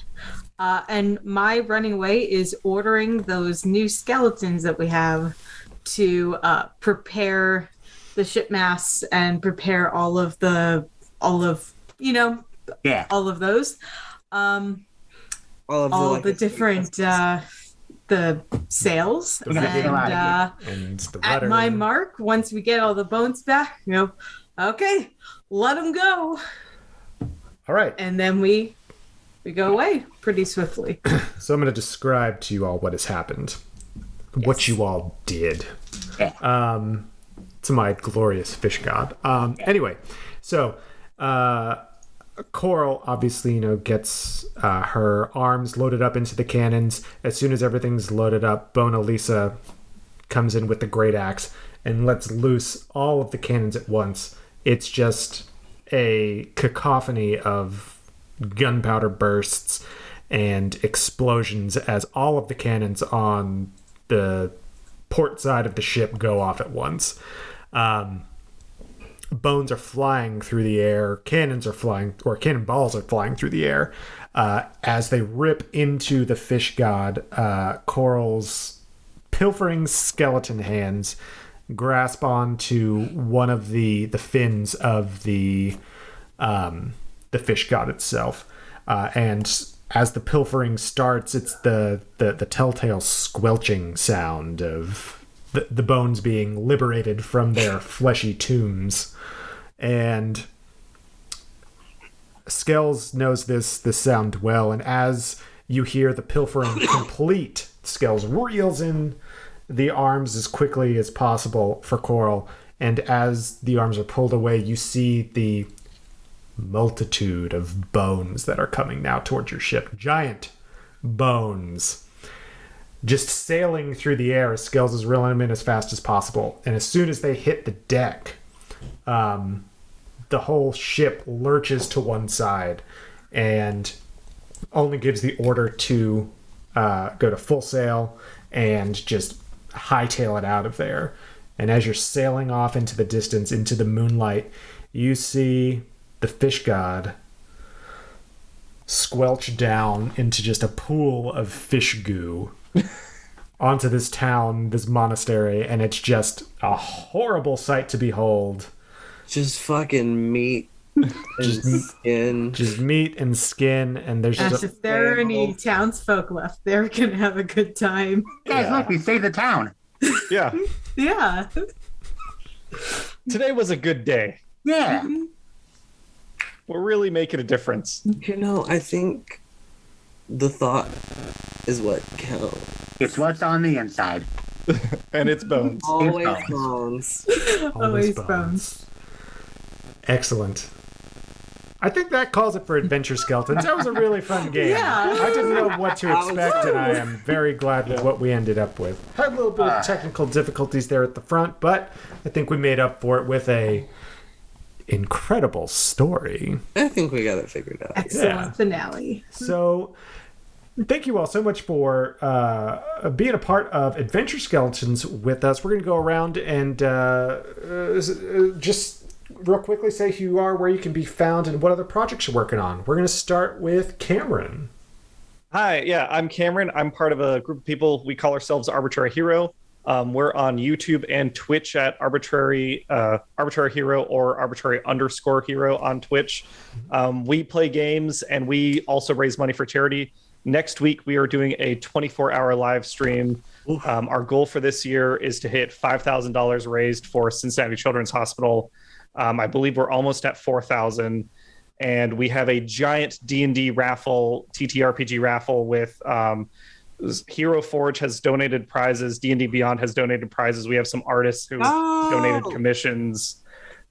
So yeah, we hope we'll see everyone there, hopefully. That's so fucking dope. That's amazing. We'll be sure to tune into that. Right. Zach, let's start. Let's move to you. Whoa. Hi, I'm Zach I Rivaldo. appreciate the commitment, though. Yeah, the makeup behind. Yeah, it worked real well. Good. Yeah. I'm Zach Rivaldo. That's my Twitter handle down there. You can find me on a variety of things. I exist perpetually on the internet doing tabletop games. I'm predominantly on ATL by Night, which is a Vampire the Masquerade live play. We are on Tuesdays, 8 p.m. Eastern at twitch.tv/ATL by Night. Our season finale is this Tuesday. You can also find me on levelup_TTV, which is Level Up Dice's tabletop channel, playing another Vampire the Masquerade game, Vancouver Adjacent by Night. We'll be returning in November. We'll be returning in November for that. And then you can find me all over the place. Carrion Comfort Studios, Gehenna Gaming, Martlet Games. I do one-shots on all their channels, playing or running them, wherever tabletops are played. Okay, Awesome. but what part of Atlanta has your campaign predominantly taken place in? Oh, we've been all over the place. We've been downtown. 'Cause I'm from Atlanta. I'm based here. Yeah, Yeah. we've been all over the loop. Incredible. Amazing. All right, Lizy, where can we find you? Yeah, I mostly exist on Twitter at LICY_BR. And I DM on the podcast City and Snow, which is a D&D actual play podcast, same world as Legends of Lenamora, but with more of a cozy romance type of thing going on. No. So, less bones, Sure. more I'd say romance. but Yeah. more like I was going to say there aren't a lot of bones in Legends There of aren't a Lenamora. lot of bones. But then I remembered that Emily did put together the Bone Throne for Drew. Yeah. So Now you have more bones in your game. of course she did. Dramatic Yeah. gay bitch. all right, and We last, have more pining across the room and not safe for work holding hands. So excellent. All right, last but not least, NSFW hand holding. yeah, Lex, where can people find you? You What are you up to? can't. I am a cosmic void. No, you can find me here on Lex Talk About It, hosted on Novi Studios, wherever you listen to podcasts. If you want to scream into the void of the internet with me, you can find me at Lex Stop Talking. You can also find me on TikTok sometimes under Lex Lux. That is LEXLUXE. Yeah. Awesome. And I'm Nathan. I am the DM for Legends of Lanamora podcast. You can find us at Lanamora Pod. Is that right? Yeah, at Lanamora Pod. Also, be sure to follow Novi Studios at Novi_studio. And just a reminder that this stream today is going to be benefiting the Legacy of Hope Foundation, and we are halfway to our goal so far. So Yes. woo, woo. Thanks so much. yeah, thank you so much to everyone who's Guys, donated. that's incredible. Yeah, be sure to stay tuned here. We're going to be doing next The Witch is Dead, I believe, which is going to be a fun little game. And I will be DMing that one. Yeah. Oh, Have nice. fun. Excellent. So stay tuned to check out more. We will be back in just a little bit. So thanks so much for tuning in. Thanks for being on the show, everyone. Yeah, thanks for having me. This was awesome. Bye. Bye. Bye.